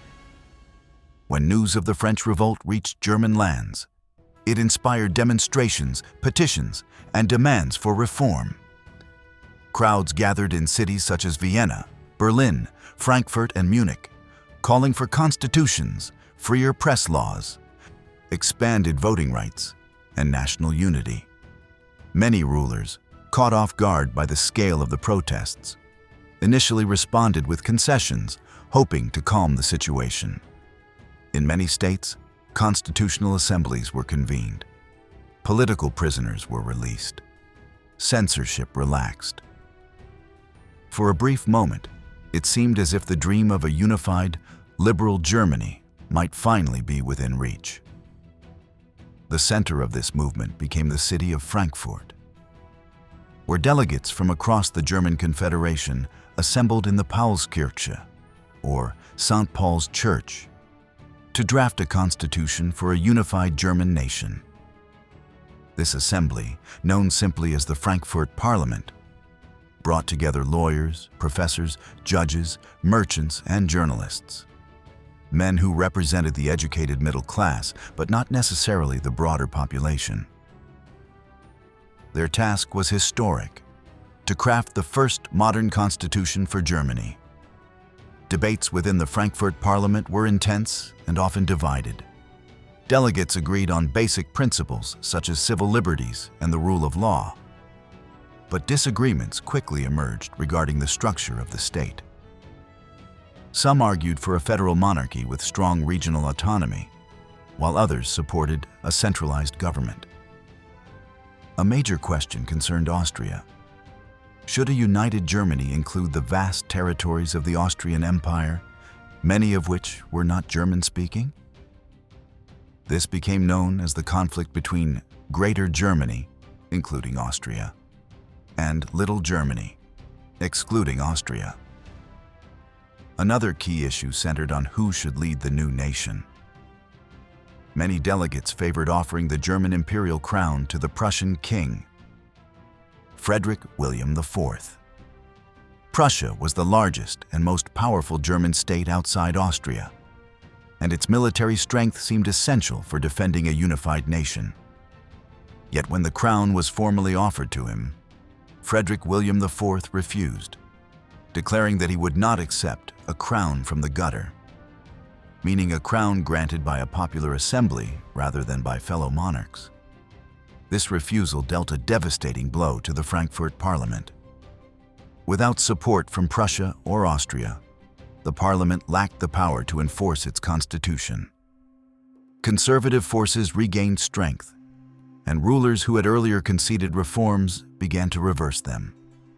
Troops loyal to the princes crushed uprisings in several cities. One by one, the revolutionary governments collapsed. By the end of this turbulent year, the dreams of 1848 had faded. The Frankfurt Parliament dissolved, unable to implement its vision. Many reformers went into exile or returned to private life, while conservative regimes reasserted control across the German states. The German Confederation remained intact, and the old order appeared restored. Yet the revolutions of 1848 were not without lasting impact. They demonstrated the widespread desire for national unity and constitutional government, even if those goals remained unrealized at the time. The debates held in Frankfurt shaped later political thinking, and many future leaders, including younger figures in Prussia and Austria, studied the failures of the revolution carefully. The revolutions also revealed the importance of strong leadership and military power in achieving unity. An insight that would influence the events to come. Economic and social changes continued after 1848, regardless of political setbacks. Industrial growth accelerated. Railroads expanded, linking distant regions and facilitating trade. Urban centers grew larger and more complex. These developments strengthened the sense of shared identity among German-speaking peoples. Meanwhile, Prussia implemented further reforms in administration, education, and military organization, gradually positioning itself as a more modern and capable state. The failure of the revolutions of 1848 left the German-speaking lands politically fragmented and ideologically divided. The hopes for democratic unity faded, but the dream itself did not disappear.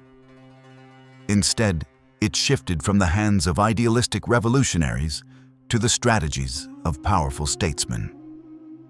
In the emerging landscape of the mid-19th century, no figure would shape German destiny more profoundly than Otto von Bismarck, the Prussian statesman whose mixture of realism, diplomacy, and force transformed the German world. Through a series of calculated moves, what he famously called blood and iron, Bismarck steered Prussia toward dominance and forged a unified German empire under Prussian leadership. Before Bismarck entered the political stage, Prussia had already begun to modernize. The humiliation suffered during the Napoleonic era pushed its rulers to reform the army, administration, and education. These reforms created a more centralized and efficient state, capable of mobilizing resources rapidly and effectively. Meanwhile, the Zollverein, the customs union led by Prussia, continued to expand. Its growing network drew many German states into economic cooperation with Prussia, enhancing its influence while isolating Austria. Austria, for its part, faced ongoing internal pressures. Its diverse empire, stretching across Central and Southeastern Europe, required immense resources to govern and defend. Rising nationalism among Hungarians, Czechs, Italians, and other peoples strained the Habsburg monarchy. These challenges made Austria less able to exert strong leadership within the German Confederation. This imbalance created an opportunity for Prussia to rise. In this context, Otto von Bismarck emerged as the key architect of German unification. Born into a Prussian noble family, Bismarck entered politics with a reputation for strong conservative views and fierce loyalty to the monarchy. Before becoming minister-president, he served as ambassador in Russia and later in France. These diplomatic posts gave him keen insight into European politics and the motivations of other great powers. When King Wilhelm I appointed Bismarck as minister-president, Prussia was embroiled in a constitutional conflict. The parliament, dominated by liberals, sought to limit military spending and assert greater control over government policy. Bismarck responded with a bold interpretation of the Constitution, arguing that when Parliament and the Crown disagreed, the government could continue to function based on past budgets. This stance provoked outrage among liberals, but it allowed Bismarck to strengthen the army, an essential step in his larger plan. Bismarck did not support the liberal dream of unity through parliamentary debate. Instead, he believed Germany could be unified only through decisive action shaped by power, diplomacy, and military strength. He later summarized this approach by stating that major political questions of the age would be settled not by speeches and votes, but by blood and iron. Though often misunderstood as a call for endless violence, this phrase reflected Bismarck's belief in using force only when necessary, and always in combination with diplomacy. His strategy unfolded in 3 major conflicts, each designed to isolate Austria, neutralize rivals, and rally German states behind Prussia. The first test came in the conflict with Denmark over the duchies of Schleswig and Holstein. These territories contained mixed populations of German and Danish speakers and had long been a source of tension. When the Danish king attempted to absorb the duchies fully into his kingdom, German nationalists protested. Bismarck seized the opportunity. He persuaded Austria to join Prussia in military action, presenting their intervention as a joint effort to defend German interests. Prussian and Austrian forces quickly defeated Denmark. The duchies were placed under joint administration, Schleswig under Prussia and Holstein under Austria. At first glance, the arrangement seemed cooperative, but Bismarck designed it to create friction. Conflicting administrative priorities and disputes over governance soon emerged, giving Bismarck the pretext he needed for the next phase of his plan. The second major conflict was the Austro-Prussian War, a short but decisive confrontation that reshaped the political landscape of Central Europe.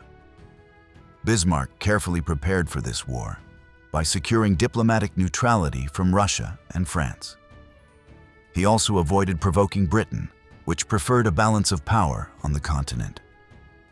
With Austria diplomatically isolated, Bismarck waited for a suitable moment to strike. Tensions over the administration of Holstein provided that moment. Prussia moved troops into regions Austria claimed to control, and hostilities escalated. Many German states sided with Austria, fearing Prussian dominance. Yet Prussia's modernized army, equipped with rapid-firing rifles and supported by efficient railway logistics, achieved swift victories. The decisive battle near Königgrätz demonstrated Prussia's military superiority. Bismarck opposed harsh punishment for Austria. He believed future cooperation between Austria and a unified Germany might be necessary, and did not want to create lasting bitterness. The resulting peace agreement expelled Austria from German affairs and dissolved the old German Confederation. In its place, Prussia established the North German Confederation, a new political structure that united many northern German states under Prussian leadership. Although this confederation had a parliament, real power rested with Bismarck and King Wilhelm I. The third and final stage of unification involved the Franco-Prussian War. Bismarck understood that the southern German states, Bavaria, Württemberg, Baden, and others, remained wary of Prussian control. They shared cultural ties with the North, but maintained strong regional identities and independent rulers. Bismarck calculated that only a common external threat could bring them fully into a unified German state. The opportunity arose when Spain sought a new monarch, and a Prussian prince became a possible candidate. France, under Emperor Napoleon III, feared encirclement by Prussian influence. French officials demanded assurances that the Prussian royal family would not take the Spanish throne. King Wilhelm I politely agreed to withdraw the candidate, but tension remained. Bismarck cleverly manipulated a diplomatic message known as the Ems Dispatch. By editing the king's account of the meeting with the French ambassador, he made the exchange appear more confrontational than it had been. When the edited version was published, it outraged French public opinion. Napoleon III declared war on Prussia, believing a swift victory would strengthen his weakening regime. Instead, French forces were defeated with remarkable speed. Prussia's military efficiency, combined with the support of the southern German states, turned the conflict into a decisive victory. At the Battle of Sedan, the French emperor himself was captured. Paris fell soon after, and the war ended with France forced to pay a large indemnity and surrender territory, including Alsace and parts of Lorraine. The triumph over France achieved what Bismarck had long sought: German unity. In a symbolic ceremony held in the Hall of Mirrors at the Palace of Versailles, King Wilhelm I was proclaimed German Emperor. This moment marked the birth of the German Empire, a new nation-state dominated by Prussia and forged through a combination of diplomacy, military strategy, and calculated political pressure. The new empire brought together a diverse collection of states under a federal structure. Prussia remained the largest and most influential, controlling a significant portion of the territory and population. The emperor and Bismarck, now imperial chancellor, held substantial power. Yet the empire also included a parliament elected by universal male suffrage, giving ordinary citizens a greater voice than in many other European monarchies. The unification of Germany under Prussian leadership in the early 1870s transformed Central Europe. A land that had long been divided into dozens of kingdoms, duchies, and free cities had suddenly become one of the largest and most powerful states on the continent. The new empire, known as the Kaiserreich, was born in the glittering Hall of Mirrors at Versailles. But its real foundation rested on decades of industrial growth, military discipline, and political calculation. In the years that followed, Germany experienced rapid transformation, becoming a major industrial and scientific center, a rising global power, and a society filled with both possibility and tension. At the head of the new empire stood Emperor Wilhelm I, a traditional monarch who relied heavily on his chancellor, Otto von Bismarck. Although Bismarck had united Germany through war and diplomacy, his priorities after unification shifted dramatically. He now saw peace, stability, and internal consolidation as essential. War had built the empire. Peace would sustain it. One of Bismarck's first concerns was managing the empire's political structure. The Kaiserreich was designed as a federal state, with individual kingdoms such as Bavaria, Saxony, and Württemberg, retaining certain privileges.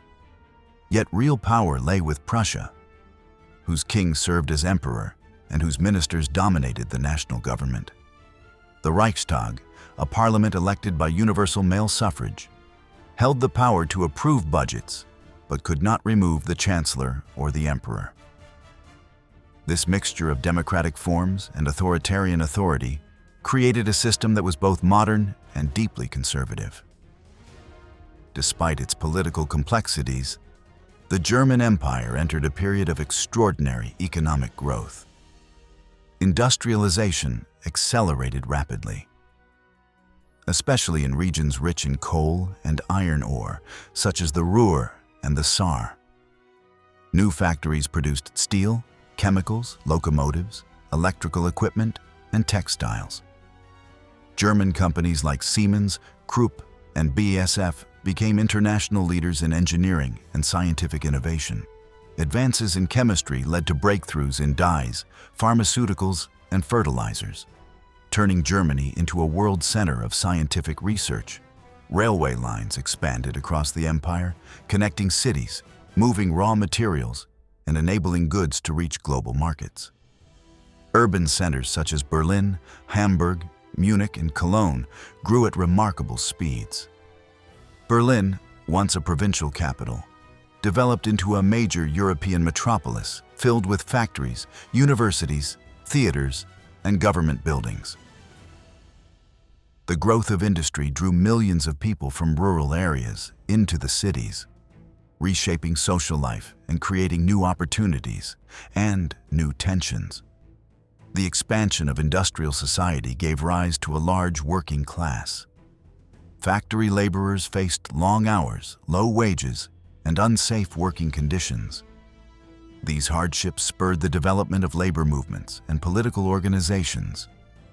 The Social Democratic Party, known as the SPD, emerged as a powerful voice for workers' rights, advocating for social reform, political participation, and improved living conditions.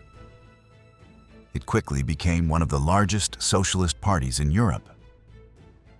Bismarck viewed the SPD with deep suspicion. He feared that socialist ideology, rooted in class struggle and international solidarity, threatened the stability of the empire and the authority of the monarchy. In response, he introduced the anti-socialist laws, which banned socialist meetings, publications, and organizations. Yet, even as he attempted to suppress socialism, Bismarck also introduced pioneering social welfare programs designed to address workers' needs and reduce support for the SPD. These reforms included health insurance, accident insurance, disability protection, and old age pensions. Although limited in their early form, they marked the beginning of a modern welfare state. Bismarck believed that if the government took responsibility for workers' well-being, they would feel more loyal to the empire and less drawn to socialist agitation. His calculation was partly successful. The SPD survived repression and continued to grow. But millions of workers benefited from new protections that shaped German society. While domestic politics occupied Bismarck's attention, foreign affairs remained central to his vision. He sought to preserve the balance of power in Europe and prevent any coalition from forming against Germany. To achieve this, he constructed a complex system of alliances, treating diplomacy as a careful game of strategy. His primary goals were to avoid conflict with France, which remained resentful after losing Alsace and parts of Lorraine, and to maintain good relations with Russia and Austria. Bismarck's diplomacy achieved stability for many years, but it relied heavily on his personal skill. He avoided colonial expansion, believing it would distract from European security and create unnecessary conflict. Yet this cautious approach soon collided with the ambitions of a new generation of leaders. When Emperor Wilhelm I died, he was succeeded briefly by his son Friedrich III, and then by his grandson Wilhelm II. Wilhelm II was energetic, impatient, and determined to place his personal stamp on the empire. He admired the military and believed Germany deserved greater recognition on the world stage. This ambition brought dramatic changes. One of Wilhelm II's first major actions was to dismiss Bismarck. The Chancellor, now aging and increasingly at odds with the young emperor, found himself unable to maintain his influence. After decades of shaping German and European politics, he retired from public life. His departure marked the end of an era. Under Wilhelm II, German foreign policy shifted toward a more assertive and expansionary direction, what the emperor described as Weltpolitik, or world policy. Germany began to build a navy intended to rival Britain's, sparking a naval arms race that heightened international tension. German leaders sought colonies in Africa and the Pacific, though these territories never matched the size or wealth of British or French possessions. Germany's new ambitions alarmed European powers, who feared the emergence of a dominant and unpredictable rival. Domestically, Wilhelm II presided over a society that was increasingly modern, educated, and diverse. The arts flourished, universities expanded, and scientific research advanced rapidly. New forms of entertainment, music halls, cafes, illustrated newspapers, and department stores transformed urban life.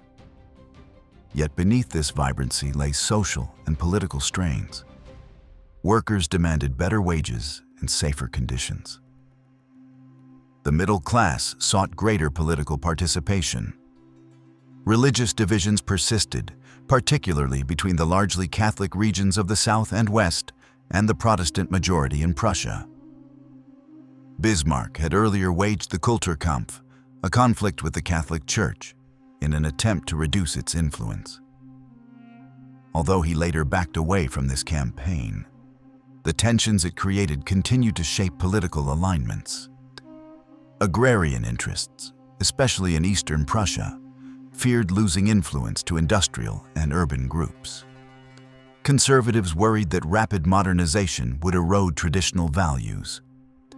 Nationalist students and intellectuals argued that Germany needed a stronger global presence and a more aggressive foreign policy. These differing visions created a political landscape filled with competing pressures. The empire's military strength remained a central pillar of national identity. Service in the army was a rite of passage for many young men, and military values permeated education, government, and public culture. The prestige of the officer corps and the influence of military planning shaped political decisions in ways that often overshadowed civilian authority. As the 20th century opened, the German Empire stood at the height of its power. Its industries were booming, its population was growing, and its universities and laboratories were at the forefront of scientific discovery.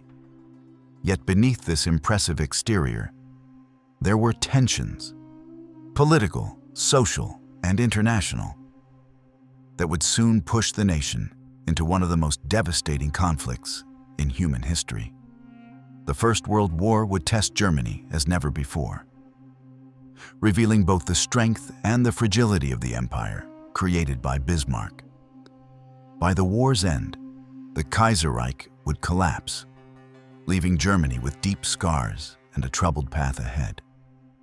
The origins of the First World War were complex, but they grew from long-standing rivalries between the major European powers. Germany's rapid rise had altered the balance of power, alarming nations like France and Britain. France sought to regain Alsace and the parts of Lorraine lost in the Franco-Prussian War. Britain viewed Germany's growing navy as a threat to its maritime dominance. Meanwhile, Austria-Hungary faced nationalist tensions within its diverse empire and relied heavily on Germany for support. Europe had divided into two major alliance blocs: the Triple Entente, composed of France, Britain, and Russia, and the Triple Alliance, consisting of Germany, Austria, Hungary, and Italy, though Italy's commitment was uncertain. The spark that ignited this volatile situation occurred in southeastern Europe. The assassination of Archduke Franz Ferdinand, heir to the Austro-Hungarian throne, by a Serbian nationalist created a diplomatic crisis. Austria-Hungary, supported by Germany, issued demands to Serbia. When Serbia's response failed to satisfy Vienna, Austria-Hungary declared war. Russia mobilized to support Serbia. France prepared to aid its ally. Germany, facing the prospect of a two-front war, activated its military plans. Germany's war strategy was shaped by the Schlieffen Plan, named after former Chief of Staff Alfred von Schlieffen. Anticipating a conflict with both France and Russia, the plan called for a rapid strike against France through Belgium, aiming to defeat France swiftly before Russia could fully mobilize. This required violating Belgian neutrality, which Germany believed would be a temporary inconvenience. Instead, the invasion of Belgium triggered British intervention, transforming a regional conflict into a global war. German armies swept into Belgium and northern France with remarkable speed. Early victories suggested that a quick triumph might be possible. But the advance stalled near the Marne River, and both sides dug trenches stretching from the North Sea to the Swiss border. What had begun as a war of movement soon devolved into a brutal stalemate. Trench warfare defined the Western Front. Soldiers lived in deep ditches under constant threat of artillery fire, sniper shots, gas attacks, and disease. Mud, rats, and barbed wire became part of daily life. Battles that cost thousands of lives often resulted in little or no territorial gain. Weapons technology, machine guns, heavy artillery, poison gas, made defense far stronger than offense. The war became one of attrition, grinding down armies and nations alike. While the Western Front stagnated, Germany achieved more success in the east. German forces defeated Russian armies in battles such as Tannenberg and the Masurian Lakes, demonstrating superior strategy and coordination. Yet these victories could not deliver a decisive end to the war. The Eastern Front was vast, and Russia could absorb heavy losses. The conflict dragged on, consuming resources and lives on both sides. The German home front faced increasing strain. At the war's outset, national unity seemed strong. Crowds cheered soldiers as they marched off to battle, believing the war would be short. But as the conflict continued year after year, enthusiasm gave way to hardship and exhaustion. The British naval blockade restricted imports of food and raw materials, causing shortages that affected civilians across the empire. Rationing, hunger, and rising prices created widespread suffering.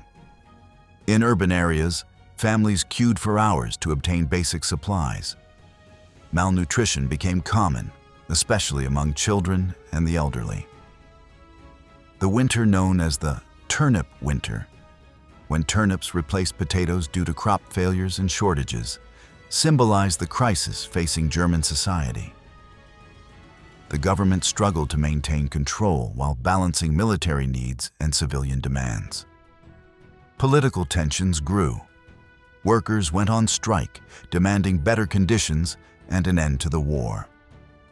The Social Democratic Party, once repressed under Bismarck, became divided between those who supported the war effort and those who opposed it.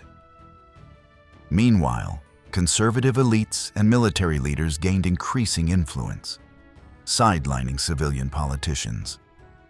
In this environment, the military high command, led by General Paul von Hindenburg and General Erich Ludendorff, assumed growing authority. They effectively directed war policy, dominating the government and shaping decisions that affected the entire nation. Their support for unrestricted submarine warfare, aimed at disrupting British supply lines, brought the United States into the war after American ships were sunk. This significantly strengthened the Allied side, adding immense economic and military power to the conflict. Germany also attempted to gain advantage through political means. The government supported revolutionary movements in Russia, believing that destabilizing Russia would weaken the Eastern Front. This strategy succeeded when the Russian Revolution erupted, leading to Russia's withdrawal from the war under the Treaty of Brest-Litovsk. Germany gained vast territories and resources in the east, giving it a temporary strategic advantage. Yet victory remained out of reach. Despite gains in the east, the situation in the west had become dire. By the time American troops began arriving in Europe, Germany faced overwhelming pressure. Ludendorff launched a massive spring offensive, hoping to break Allied lines before American forces arrived in full strength. At first, the attack made significant gains, creating deep advances into Allied territory. But the German army suffered heavy casualties and exhausted its reserves. When the Allied counteroffensive began, German forces could no longer hold their positions. By late in the war, collapse seemed inevitable. The military could not sustain the fight, the economy was failing, and morale was crumbling. Strikes, protests, and calls for peace swept through German cities. Sailors in the Navy mutinied, refusing orders that they believed would lead to useless sacrifice. These uprisings spread, becoming part of a broader revolution. Faced with mounting unrest, the government urged Emperor Wilhelm II to abdicate. He fled to the Netherlands, ending the Hohenzollern monarchy. The new civilian government, led by moderate politicians from the Social Democratic Party, sought an armistice. On the 11th day of the 11th month, fighting ceased. The war was over, but the empire had fallen. The armistice was only the beginning of Germany's post-war challenges. The Treaty of Versailles imposed harsh terms, territorial losses, demilitarization, and heavy reparations. German representatives were not allowed to negotiate the terms, creating a sense of humiliation that would linger for decades. Many Germans believed the nation had been betrayed by its leaders, the so-called stab-in-the-back myth, claiming that political enemies had undermined the war effort.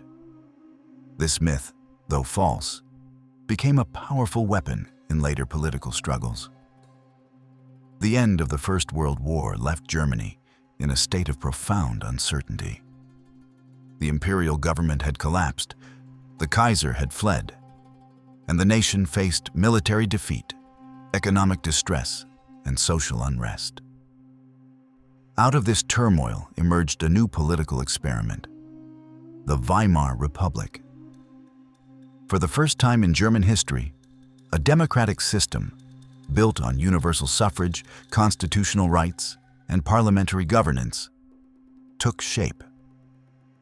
Yet from its earliest days, the Republic faced extraordinary challenges. Its leaders attempted to rebuild a shattered nation while navigating powerful political forces that opposed democracy from both the left and the right. The story of the Weimar Republic is one of innovation and hope, but also instability, crisis, and eventual collapse. The Republic took its name from the city of Weimar, where a national assembly gathered to draft a constitution. The choice of Weimar was symbolic. Located far from the turmoil of Berlin, it was associated with Germany's cultural heritage, including figures like Goethe and Schiller. The constitution the assembly produced was among the most progressive in Europe at the time. It established a parliamentary system with an elected president, a chancellor accountable to the Reichstag, and broad civil liberties.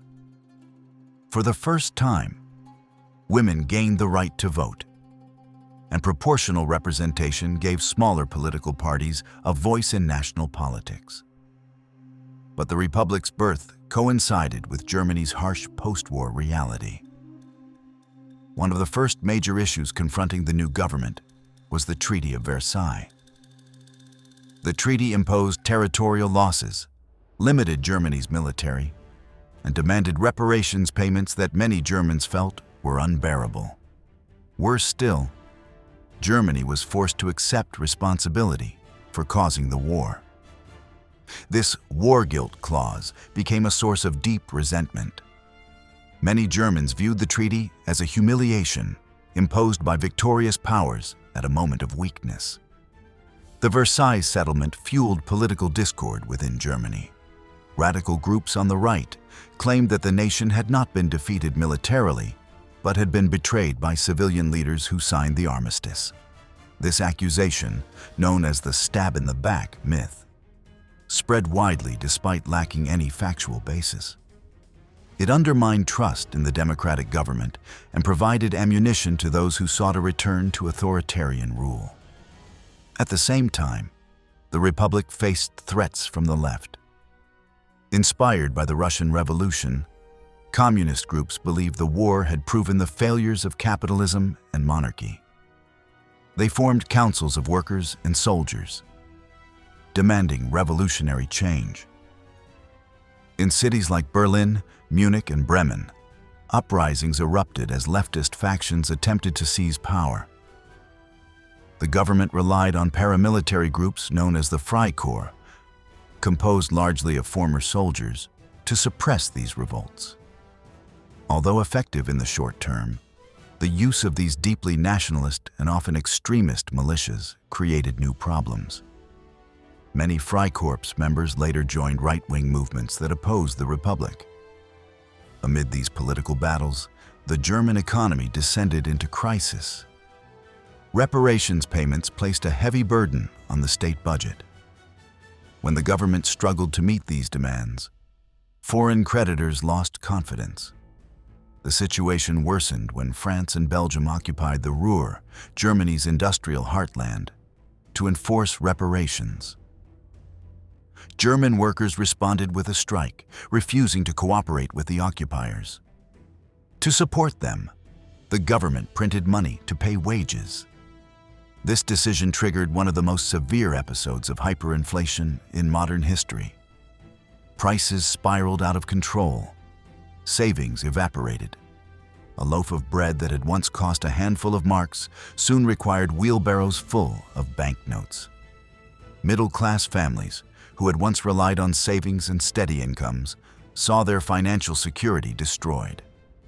Pensioners, civil servants, and small business owners suffered immense hardship. Some people turned to barter, others lost everything. The crisis created lasting bitterness and weakened trust in democratic institutions. Yet even in these difficult years, the Weimar Republic showed surprising resilience. Under the leadership of Gustav Stresemann, a statesman who served briefly as chancellor and later as foreign minister, the government introduced measures to stabilize the currency and restore economic order. A new currency, the Rentenmark, replaced the worthless paper money. International agreements, such as the Dawes Plan, restructured reparations and brought foreign loans into the economy, allowing Germany to rebuild its industries. During this period, often called the Golden Twenties, Germany experienced a remarkable cultural flowering. Berlin became a center of modern art, architecture, cinema, and theater. Writers explored new themes of urban life and personal freedom. Painters experimented with bold forms. Directors like F.W. Murnau and Fritz Lang brought German cinema to international prominence. Nightlife, cabarets, and jazz clubs flourished. For many, especially in the cities, the decade offered a sense of optimism and renewal. But beneath the surface, the Republic remained fragile. Economic recovery depended heavily on foreign loans, especially from the United States. Political fragmentation persisted as dozens of parties competed for influence in the Reichstag. Proportional representation, while democratic, made it difficult to form stable governments. Cabinets rose and fell frequently, and coalition politics became increasingly complicated. Extremist groups continued to challenge the Republic. On the right, nationalist organizations glorified militarism and rejected democracy. One such group was the National Socialist German Workers' Party, led by a charismatic figure named Adolf Hitler. In the early 1920s, Hitler and his followers attempted a coup in Munich, later known as the Beer Hall Putsch. The coup failed, and Hitler was imprisoned. Yet he used his time in prison to refine his ideology and write his political manifesto. Meanwhile, on the left, communist groups remained determined to overthrow the parliamentary system. Although they never received majority support, their presence fueled fears of revolution and helped push many voters toward conservative or nationalist parties. The Republic's greatest vulnerability emerged when the global economy faltered. The Great Depression began with the crash of the New York stock market and quickly spread across the world. Germany, dependent on foreign investment and still struggling with reparations, was hit especially hard. Factories closed, unemployment soared, and banks collapsed. Millions of families lost their livelihoods. Hunger and despair became widespread. As economic catastrophe deepened, faith in democratic institutions eroded. Voters turned to parties that promised radical solutions. The Social Democrats struggled to address the crisis. Conservatives demanded authoritarian measures, and extremists gained momentum. The National Socialist Party, once marginal, presented itself as the champion of national renewal, economic revival, and restored pride. Hitler promised jobs, unity, and strength. Many desperate citizens found his message appealing despite, or because of, his extremism. The collapse of the Weimar Republic opened the door to one of the darkest and most destructive chapters in German and world history. Out of economic crisis, political paralysis, and widespread disillusionment, Adolf Hitler and the National Socialist German Workers' Party rose to absolute power. Within a remarkably short time, Germany was transformed from a fragile democracy into a totalitarian state that controlled nearly all aspects of public and private life. Fueled by racial ideology, militarism, and territorial ambition, the Nazi regime unleashed unprecedented violence, first against its own citizens and then across Europe. The consequences reshaped the world and left a lasting scar on Germany's national memory. When Hitler became chancellor, many politicians believed they could harness his popularity while keeping him in check. Instead, he moved swiftly to dismantle the democratic system. The turning point came after a fire destroyed the Reichstag building. Although the circumstances of the fire remain debated, Hitler used the event to claim that Germany faced a communist threat.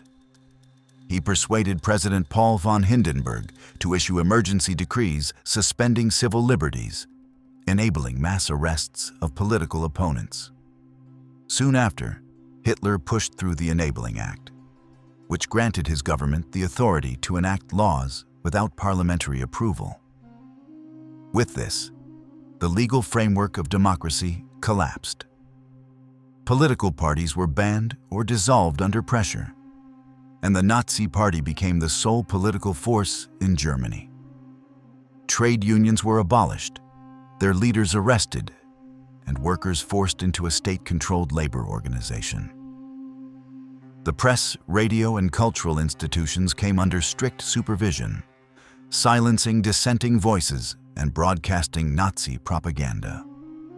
Hitler positioned himself as the embodiment of the nation.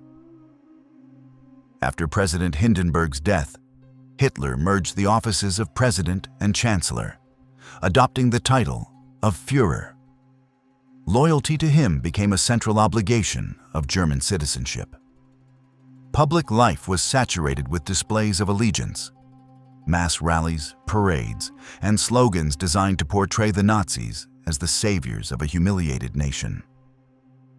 Underlying the regime's public image was a core ideology rooted in racism and anti-Semitism. The Nazis promoted the idea of a racial hierarchy, placing so-called Aryans at the top and labeling others as inferior or dangerous. Jews became the primary target of hatred, blamed falsely for Germany's problems, and depicted as a threat to the purity and survival of the nation. Other groups, including Roma people, people with disabilities, homosexuals, political dissidents, and religious minorities, were also condemned and persecuted. One of the Nazis' earliest steps toward racial control was the enactment of the Nuremberg Laws. These laws stripped Jews of citizenship, prohibited marriage or sexual relations between Jews and non-Jews, and imposed severe limitations on participation in public life. Jewish businesses were targeted through boycotts, confiscations, and restrictions, forcing many families into poverty. Anti-Semitic propaganda filled newspapers, posters, and classrooms, shaping public attitudes and normalizing discrimination. At the same time, the regime sought to mobilize society through massive public works and economic programs. The Nazis invested in highway construction, rearmament, and conscription, reducing unemployment and fueling economic growth. These programs won support from many Germans who had suffered during the Depression. Yet this apparent prosperity depended heavily on military expansion and the exclusion of Jews and other marginalized groups from economic life. With the military strengthened, Hitler pursued his long-standing goal of overturning the post-war international order. Germany withdrew from the League of Nations, rebuilt its armed forces in violation of the Treaty of Versailles, and militarized the Rhineland. Each step tested the resolve of Britain and France, which, hoping to avoid another major war, responded with caution rather than confrontation. Hitler's territorial ambitions soon became clear. He aimed to unite all German-speaking peoples into a single Reich and to secure living space in Eastern Europe. The first major expansion came with the annexation of Austria, a move welcomed by many Austrians and met with little opposition from the international community. This was followed by demands for the Sudetenland, a region of Czechoslovakia with a large German-speaking population. Britain and France agreed to cede the territory to Germany in the hope of preserving peace. Instead, Hitler seized the rest of Czechoslovakia soon after, revealing the emptiness of his promises. As Germany grew bolder, European tensions reached a breaking point. Hitler's next focus was Poland. To avoid a two-front war, he negotiated a non-aggression pact with the Soviet Union, a shocking agreement between two ideologically opposed regimes. The pact included secret provisions to divide Eastern Europe into spheres of influence. Confident in Soviet neutrality, Hitler invaded Poland. Britain and France declared war, and the Second World War began. The early years of the war brought sweeping victories for Germany. Blitzkrieg tactics, combining tanks, aircraft, and fast-moving infantry, overwhelmed Poland, Denmark, Norway, the Netherlands, Belgium, and France. German forces advanced rapidly, and by mid-war, most of Western Europe was under Nazi control. Britain resisted, successfully defending its skies during the Battle of Britain, but much of the continent lay under occupation. Life in occupied territories varied, but Nazi rule was often brutal. Political opponents were arrested, resources were seized, and civilian populations faced harsh measures. In Eastern Europe, the Nazis pursued even more extreme policies. Hitler viewed the region as the key to securing living space for Germans and saw its inhabitants as racially inferior. This ideology formed the foundation for one of the most horrific crimes in history, the Holocaust. The Holocaust did not begin with death camps, but with escalating measures of exclusion, violence, and forced migration. As the war expanded eastward, Nazi leaders authorized the systematic murder of Jews, Roma people, and others deemed undesirable. Mobile killing units known as Einsatzgruppen followed the army into the Soviet Union, executing civilians in mass shootings. Entire communities were wiped out. The establishment of extermination camps marked a new phase of genocide. Camps such as Auschwitz, Treblinka, and Sobibor were built for the sole purpose of mass murder. Millions of Jews were transported by train to these camps, where most were killed upon arrival. Others were subjected to forced labor, starvation, medical experiments, and torture. The scale of the Holocaust remains one of the most horrifying atrocities in human history. Meanwhile, military fortunes began to turn against Germany. The invasion of the Soviet Union launched with vast initial success. They eventually stalled due to harsh weather, extended supply lines, and fierce Soviet resistance. The Battle of Stalingrad became a decisive turning point, ending with the surrender of a large German army. In North Africa, German and Italian forces were defeated, allowing Allied armies to advance into southern Europe. Bombing campaigns devastated German cities, destroying factories, transportation networks, and civilian neighborhoods. When the Second World War finally ended, Germany lay in a state of devastation that seemed almost beyond comprehension. The collapse of the Nazi regime had left the country leaderless, exhausted, and physically shattered. Entire cities were reduced to rubble, millions were displaced, and families searched for missing relatives amid the ruins. The defeat had not simply ended a war. It had unraveled the political, social, and moral fabric of the nation.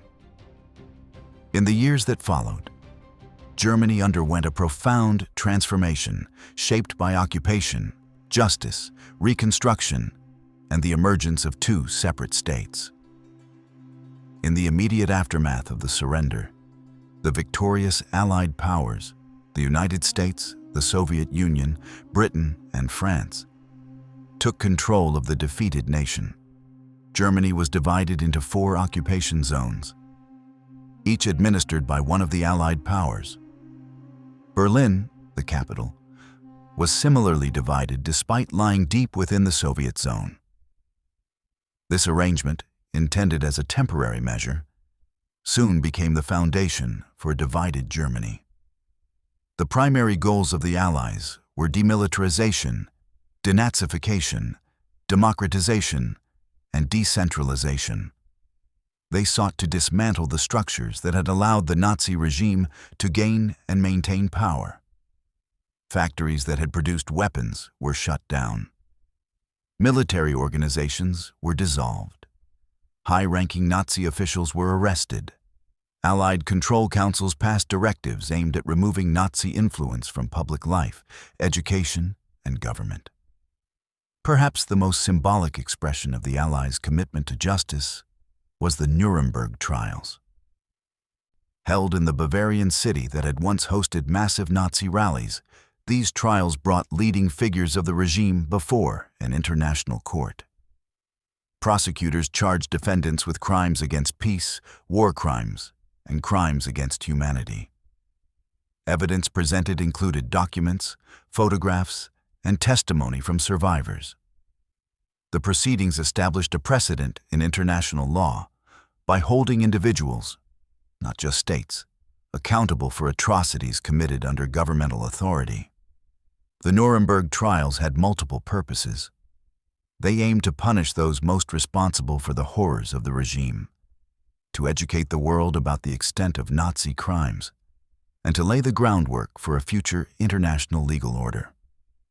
The trials revealed the systematic nature of the Holocaust and exposed the machinery of repression, propaganda, and terror that had sustained the dictatorship. Although not all perpetrators were tried, and not all trials resulted in severe penalties, Nuremberg became a defining moment in Germany's reckoning with its past. While the trials were underway, daily life for ordinary Germans was marked by hardship. Millions lived in temporary shelters or damaged buildings. Food shortages persisted, and rationing continued for years. Refugees streamed into the country from eastern territories that Germany had lost. Entire communities fled advancing Soviet forces, enduring hunger, disease, and violence. The sheer scale of displacement created overwhelming challenges for the occupying authorities and local populations. Reconstruction required cooperation between the Allies and Germans, who were willing to help rebuild their society. Schools reopened. Municipal governments resumed basic functions, and essential services slowly returned. Churches, civic groups, and volunteer organizations played vital roles in providing assistance. Yet political life remained tightly controlled as the Allies worked to dismantle authoritarian structures and encourage democratic principles. One major step in the political reorganization of Germany was the decision to decentralize power. The Nazi regime had relied on extreme centralization, using a unified state apparatus to enforce its ideology. To prevent such concentration of power from returning, the Allies encouraged the creation of federal states, known as Länder, each with its own parliament and government. This structure laid the foundation for regional autonomy in post-war Germany. As time passed, the cooperation among the Allied powers began to deteriorate. The wartime alliance had been held together by the common goal of defeating Nazi Germany. But after victory, differences in political ideology, economic priorities, and global ambitions came to the forefront. The United States and Britain favored economic recovery and democratic development, while the Soviet Union aimed to secure its western borders and spread socialist influence. These conflicting visions led to increasing tension, marking the beginning of the Cold War. Economic recovery became a crucial battleground in this ideological struggle. The Soviet Union dismantled factories in its zone and transported equipment to rebuild its own war-torn territories. In contrast, the Western Allies eventually shifted from punitive policies to support for reconstruction. The United States introduced the Marshall Plan, a program that provided financial aid to help rebuild European economies and strengthen democratic institutions. West German industry benefited significantly from this assistance, accelerating recovery. The growing divide between the East and the West made joint administration of Germany increasingly difficult. Decisions in the Allied Control Council often ended in stalemate. As a result, the Western zones began to coordinate more closely with one another, forming a unified economic area known as the Bizone, and later the Trizone when the French zone joined. The Soviet Union viewed these actions with suspicion, fearing that the West intended to create a separate German state aligned against it. The decisive break came with the introduction of a new currency in the Western zones, the Deutsche Mark. This reform sought to combat inflation, stabilize the economy, and encourage growth. The Soviet authorities opposed the move and responded by blockading all land and water routes to West Berlin, hoping to force the Western Allies to abandon the city. The Berlin blockade became one of the first major crises of the Cold War. In response, the United States and its allies organized the Berlin Airlift, an extraordinary operation in which aircraft delivered food, coal, and other essential supplies to the city's residents. Day and night, planes landed at West Berlin's airports, ensuring the population survived the blockade. After months of pressure, the Soviet Union lifted the blockade. The airlift became a symbol of Western resolve and a defining moment in the emerging division of Europe. With tensions rising and cooperation impossible, the Western Allies supported the creation of a new German state in their zones. Representatives from the Länder drafted a constitution that established a democratic, Federal Republic. In the late 1940s, the Federal Republic of Germany, commonly known as West Germany, came into being, with Bonn as its provisional capital. The new republic emphasized human rights, the rule of law, and parliamentary democracy, seeking to avoid the weaknesses that had plagued the Weimar era. In the Soviet zone, a different system took shape. Under the influence of the Soviet Union, the Socialist Unity Party consolidated power, merging communist and socialist groups. The political structure was built on the principles of a one-party socialist state, aligned with the broader goals of the Eastern Bloc. In the late 1940s, the German Democratic Republic, known as East Germany, was proclaimed. East Berlin became its capital, though the city as a whole remained divided. In the years following the establishment of two separate German states, the contrast between them grew increasingly stark. The Federal Republic of Germany in the West and the German Democratic Republic in the East represented not only different political systems, but different visions of society, economy, and identity. Their development unfolded under the shadow of the Cold War, shaped by competing alliances, global tensions, and the daily lives of millions of ordinary people whose experiences diverged dramatically depending on which side of the divide they called home. The Federal Republic of Germany, commonly known as West Germany, emerged from the rubble of war determined to build a stable and democratic society. Its leaders sought to avoid the mistakes of the Weimar era, particularly political fragmentation, economic instability, and the weakness of democratic institutions. The Basic Law, the new state's constitution, established a parliamentary democracy with clearly defined rights, checks and balances, and protections against authoritarianism. Federalism distributed power between the national government and the Länder, preventing the concentration of authority that had characterized the Nazi regime. Konrad Adenauer, West Germany's first chancellor, played a central role in shaping the country's early direction. Adenauer emphasized integration with Western Europe and the Atlantic community. He believed that Germany's future depended on cooperation rather than dominance.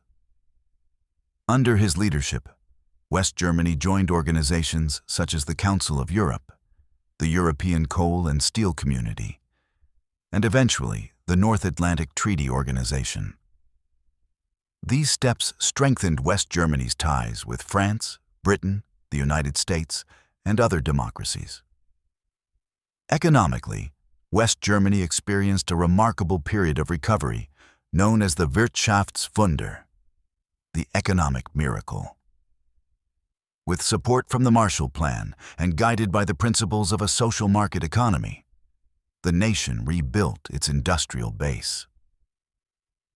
The social market model combined free enterprise with social policies designed to protect workers and ensure basic welfare. Factories reopened, new technologies emerged, and skilled laborers returned to work. Cities rebuilt their infrastructure, and modern housing developments replaced ruins left by the war. The economic miracle transformed daily life. For many families, the 1950s and 1960s brought rising incomes, increased consumption, and new opportunities. Household appliances, automobiles, and televisions became symbols of prosperity. Millions of refugees and displaced persons found jobs and homes in the growing economy. Migration from rural areas to urban centers accelerated, and West Germany became known for its efficiency, innovation, and high standards of living. Social change accompanied economic growth. Reforms in education expanded opportunities for young people.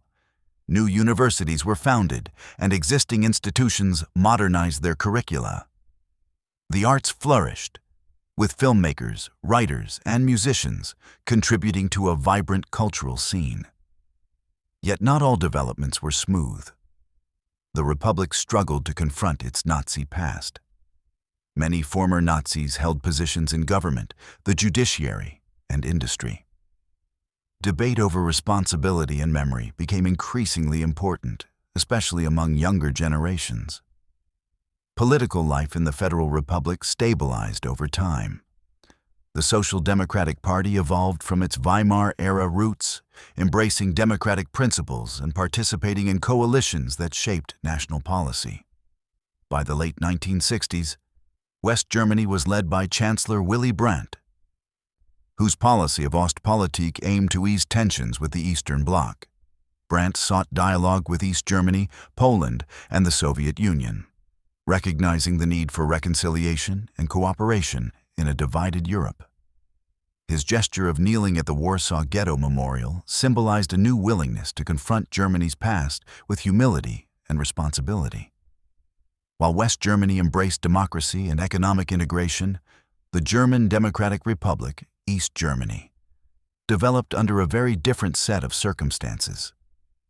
Established within the Soviet zone, East Germany adopted a socialist system modeled on Soviet principles.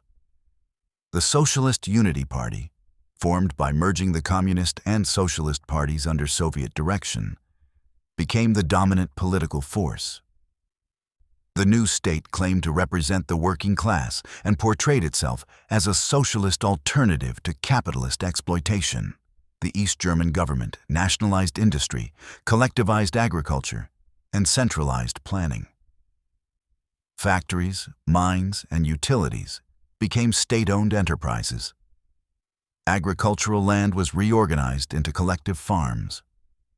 5-year plans set production goals and directed resources. While these policies produced some industrial growth, especially in heavy industry, they also created inefficiencies and shortages. Consumer goods were limited, and many products remained scarce or of lower quality than those available in the West. The state emphasized ideological education and loyalty to socialism. Schools taught Marxist-Leninist principles. Youth organizations, such as the Free German Youth, shaped the political consciousness of young people. Art, literature, and media came under state supervision, promoting themes of workers' solidarity, anti-fascism, and collective responsibility. Independent expression was discouraged or suppressed. To maintain political control, the East German government relied heavily on the Ministry for State Security, widely known as the Stasi. This organization became one of the most extensive and intrusive secret police forces in the world. It monitored citizens through informants, surveillance, and detailed files. Neighbors reported on neighbors, co-workers reported on co-workers, and even family members were sometimes pressured to provide information. The Stasi's presence created a climate of fear that shaped everyday interactions. Despite its authoritarian nature, East Germany developed strong social programs. Housing, healthcare, and education were guaranteed. Women participated widely in the workforce and received support such as childcare and parental leave. The government promoted sports and physical education, leading to impressive performances by East German athletes in international competitions. Many citizens appreciated the stability and security these programs provided, even as they resented political repression and economic limitations. The most dramatic symbol of Germany's division was the Berlin Wall. In the years after the war, thousands of East Germans fled to the West, seeking better economic conditions and political freedom. Many used Berlin as a route, moving from the eastern sector to the western sectors before leaving the city. To halt this exodus, East German authorities, with Soviet approval, constructed a physical barrier. Built overnight, the wall cut through streets, neighborhoods, and even family homes. Guard towers, barbed wire, and a no-man's land made escape extremely dangerous. The wall became a stark representation of the ideological and human separation between the two Germanys. Life on either side of the wall moved forward, but in different rhythms. In West Germany, democratic institutions deepened, economic prosperity expanded, and cultural diversity increased. In East Germany, the state maintained tight control, promoted socialist identity, and struggled with ongoing shortages and emigration pressures. Yet despite their differences, both states shared a common history and a divided sense of nationhood. By the 1970s and 1980s, the global landscape was changing. Détente eased some Cold War tensions, allowing increased cultural exchange and limited travel between East and West Germany.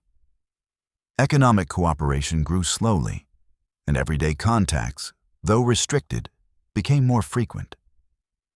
Still, the wall stood as both a literal and symbolic barrier. In East Germany, dissatisfaction gradually intensified. Economic stagnation, environmental problems, and lack of political freedoms fueled discontent. The Stasi's surveillance contributed to a climate of mistrust. Younger generations, who had known only socialist rule, increasingly questioned the system's legitimacy. Peace groups, church communities, and grassroots movements began to organize, often under the protection of religious institutions that enjoyed limited autonomy. West Germany, by contrast, continued to strengthen its economy and international role. The country became a founding member of the European Economic Community and a key partner in Western alliances. West German artists, scholars, and activists contributed to a vibrant public sphere that engaged in debates about memory, justice, and global responsibility. Through these developments, the Federal Republic became known for its democratic stability and commitment to human rights. By the late 1980s, the German Democratic Republic faced mounting internal pressure and a rapidly changing international environment. For decades, East German authorities had maintained strict control through surveillance, censorship, and limited economic reforms. But beneath the surface, dissatisfaction had grown steadily. The younger generation, raised entirely within the socialist system, struggled with shortages, restricted travel, and limited opportunities. At the same time, the Soviet Union under Mikhail Gorbachev introduced sweeping reforms, glasnost, and perestroika, that encouraged more open discussion and economic restructuring. These changes sent a powerful signal across Eastern Europe, including East Germany, where many citizens hoped for similar reforms. The East German leadership, however, remained deeply resistant to change. Under the long rule of Erich Honecker, the state had refused to adapt to shifting political realities. While neighboring countries such as Hungary and Poland experimented with economic liberalization and political dialogue, East German authorities continued to enforce strict ideological conformity. The Berlin Wall, built decades earlier to prevent emigration, stood as a reminder of state power and division. Yet by the late 1980s, the structure that once seemed permanent was becoming increasingly vulnerable. One of the first major cracks appeared in Hungary. In a dramatic shift, the Hungarian government began dismantling its border fence with Austria and allowed East Germans vacationing in the country to travel westward. Thousands of East German citizens took advantage of this unexpected opening, fleeing through Hungary into Austria and then to West Germany. The East German government attempted to stop the flow by pressuring Hungary and restricting travel. But the movement had begun to gather momentum. Eastern Europeans were challenging the borders of the Cold War. At home, protests gained strength. Churches played a crucial role by offering safe spaces where citizens could gather, discuss grievances, and plan peaceful demonstrations. The most influential of these gatherings took place at St. Nicholas Church in Leipzig, where weekly prayers for peace gradually evolved into mass protests. Initially small and modest, the demonstrations grew steadily, drawing citizens who demanded freedom of expression, the right to travel, and political reform. The chant, "Wir sind das Volk," "We are the people," became the rallying cry of a movement that insisted on the right to shape its own destiny. The East German government responded with a mixture of intimidation and hesitation. Security forces were deployed, and the possibility of violent repression loomed. Many feared a repeat of the Tiananmen Square crackdown that had taken place in China earlier that year.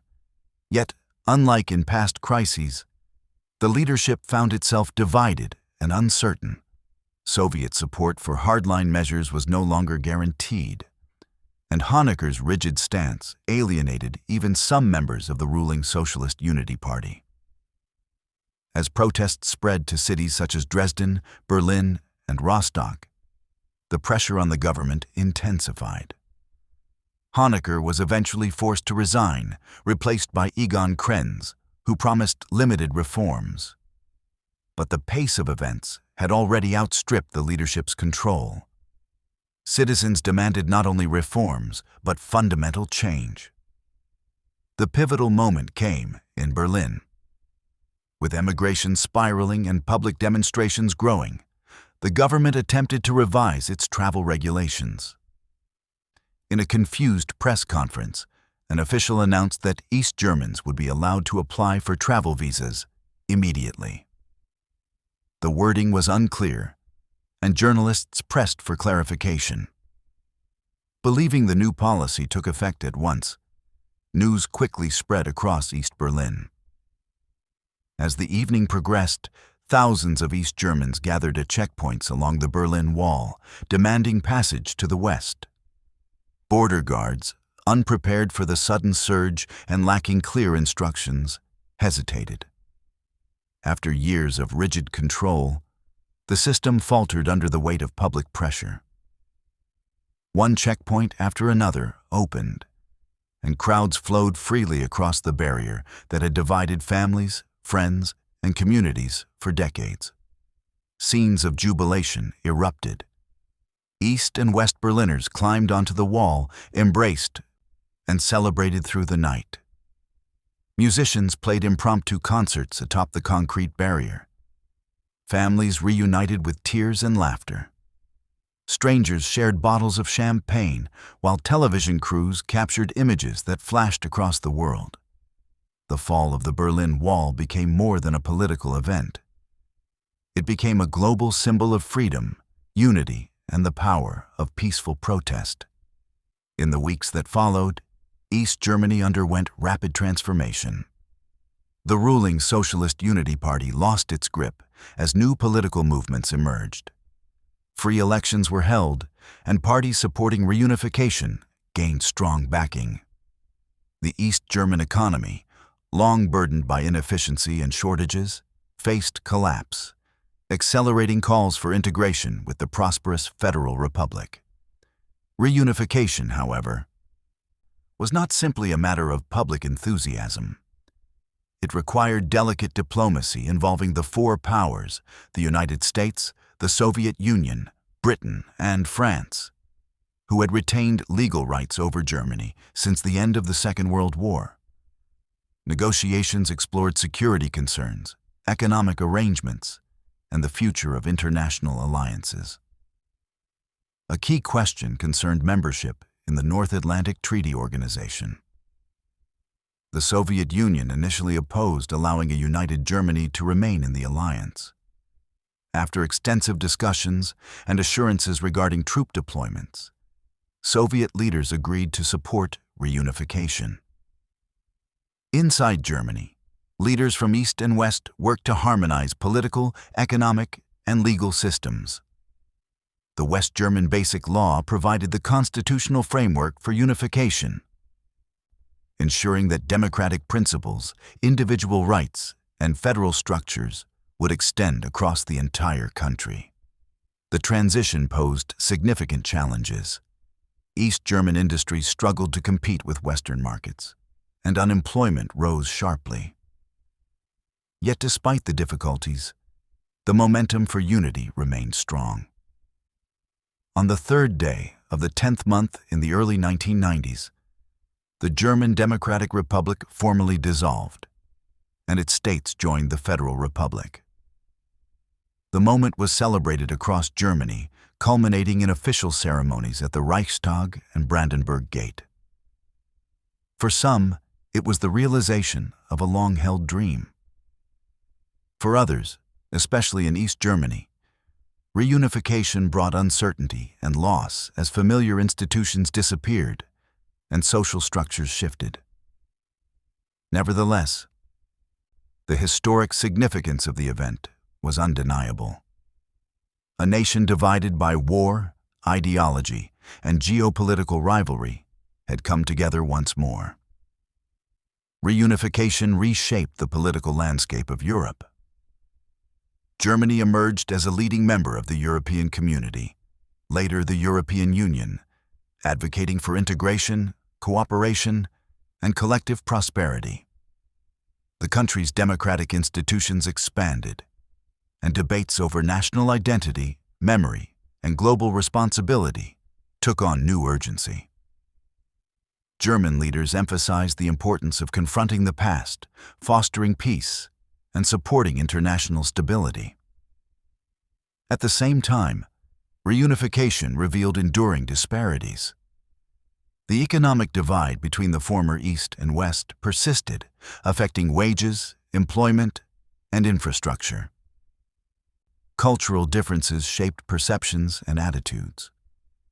Efforts to address these divisions required long-term investment, dialogue, and policy reforms. Yet through these challenges, Germany continued to strengthen the foundations of its united state. The reunification of Germany marked the beginning of a new chapter, one defined by possibility, responsibility, and profound transformation. The United Nation emerged from the Cold War as the largest economy in Europe, positioned at the political and geographic heart of the continent.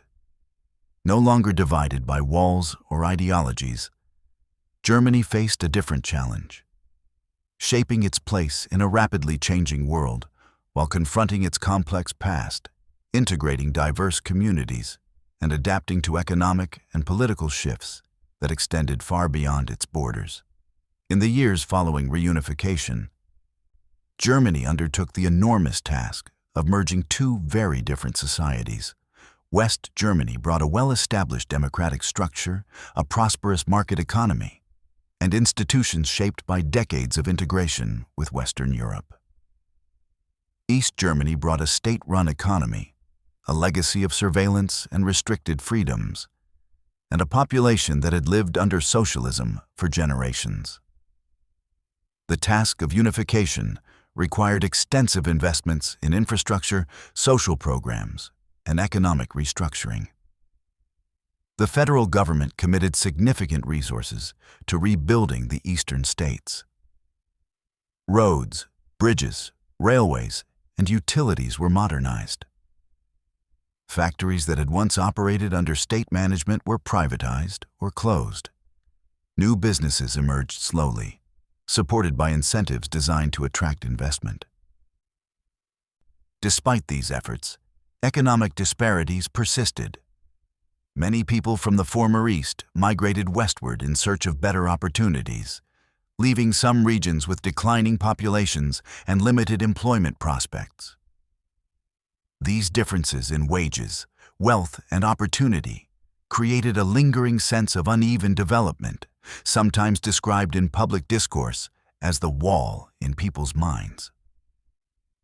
At the same time, Germany strengthened its role within Europe.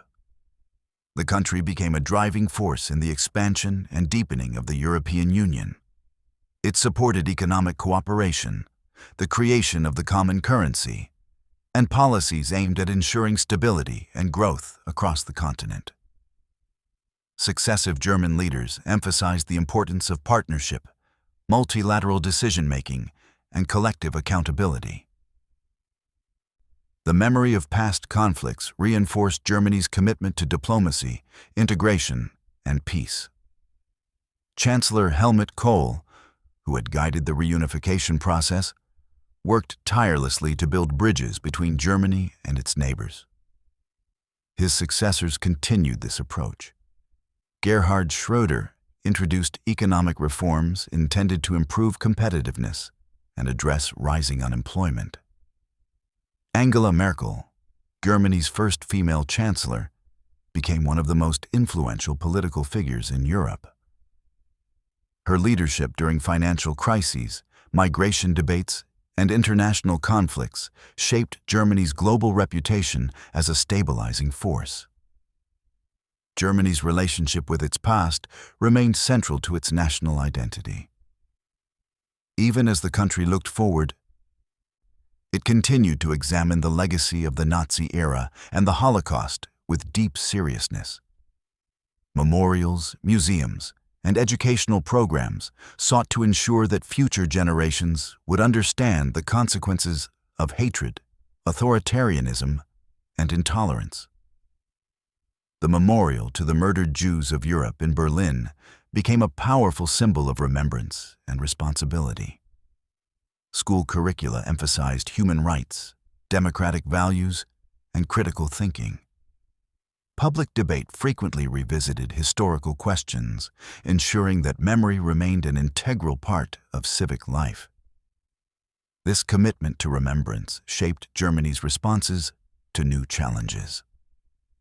When waves of refugees and migrants arrived from regions experiencing war, persecution, and instability, Germany faced difficult decisions about how to balance humanitarian responsibility with social cohesion and political realities. The arrival of large numbers of newcomers sparked intense debate. Advocates emphasized moral duty and the benefits of diversity, while critics expressed concerns about integration, cultural change, and economic pressure. The issue highlighted broader questions about identity in a changing society. Germany, once thought of as ethnically and culturally uniform, had become increasingly diverse. Immigrant communities from Turkey, the Middle East, Africa, and Eastern Europe contributed to the nation's cultural, economic, and social life. Cities such as Berlin, Frankfurt, and Hamburg became multicultural hubs, reflecting global influences in food, art, music, and entrepreneurship. Yet integration remained an ongoing challenge, shaped by debates about citizenship, language, religion, and shared values. Economically, Germany maintained its position as one of the world's leading industrial and technological powers. Its companies produced advanced machinery, automobiles, pharmaceuticals, and green technologies. The emphasis on vocational training and apprenticeships created a skilled workforce admired internationally. Exports drove economic growth, making Germany a key player in global trade. However, the nation also grappled with demographic changes. An aging population and low birth rates raised concerns about future labor shortages, social security funding, and long-term economic sustainability. The political landscape evolved as well. Traditional parties faced increasing competition from new movements that reflected shifting priorities and frustrations. Environmental concerns gained prominence, with the Green Party advocating for renewable energy, sustainability, and climate action. Populist parties on both the left and the right attracted support by voicing dissatisfaction with globalization, migration, and economic inequality. These changes challenged the stability of long-standing political coalitions and forced debates about the direction of German and European policy. Germany's role on the international stage continued to grow. It became a mediator in global conflicts, a champion of multilateral diplomacy, and a key partner in humanitarian and environmental initiatives.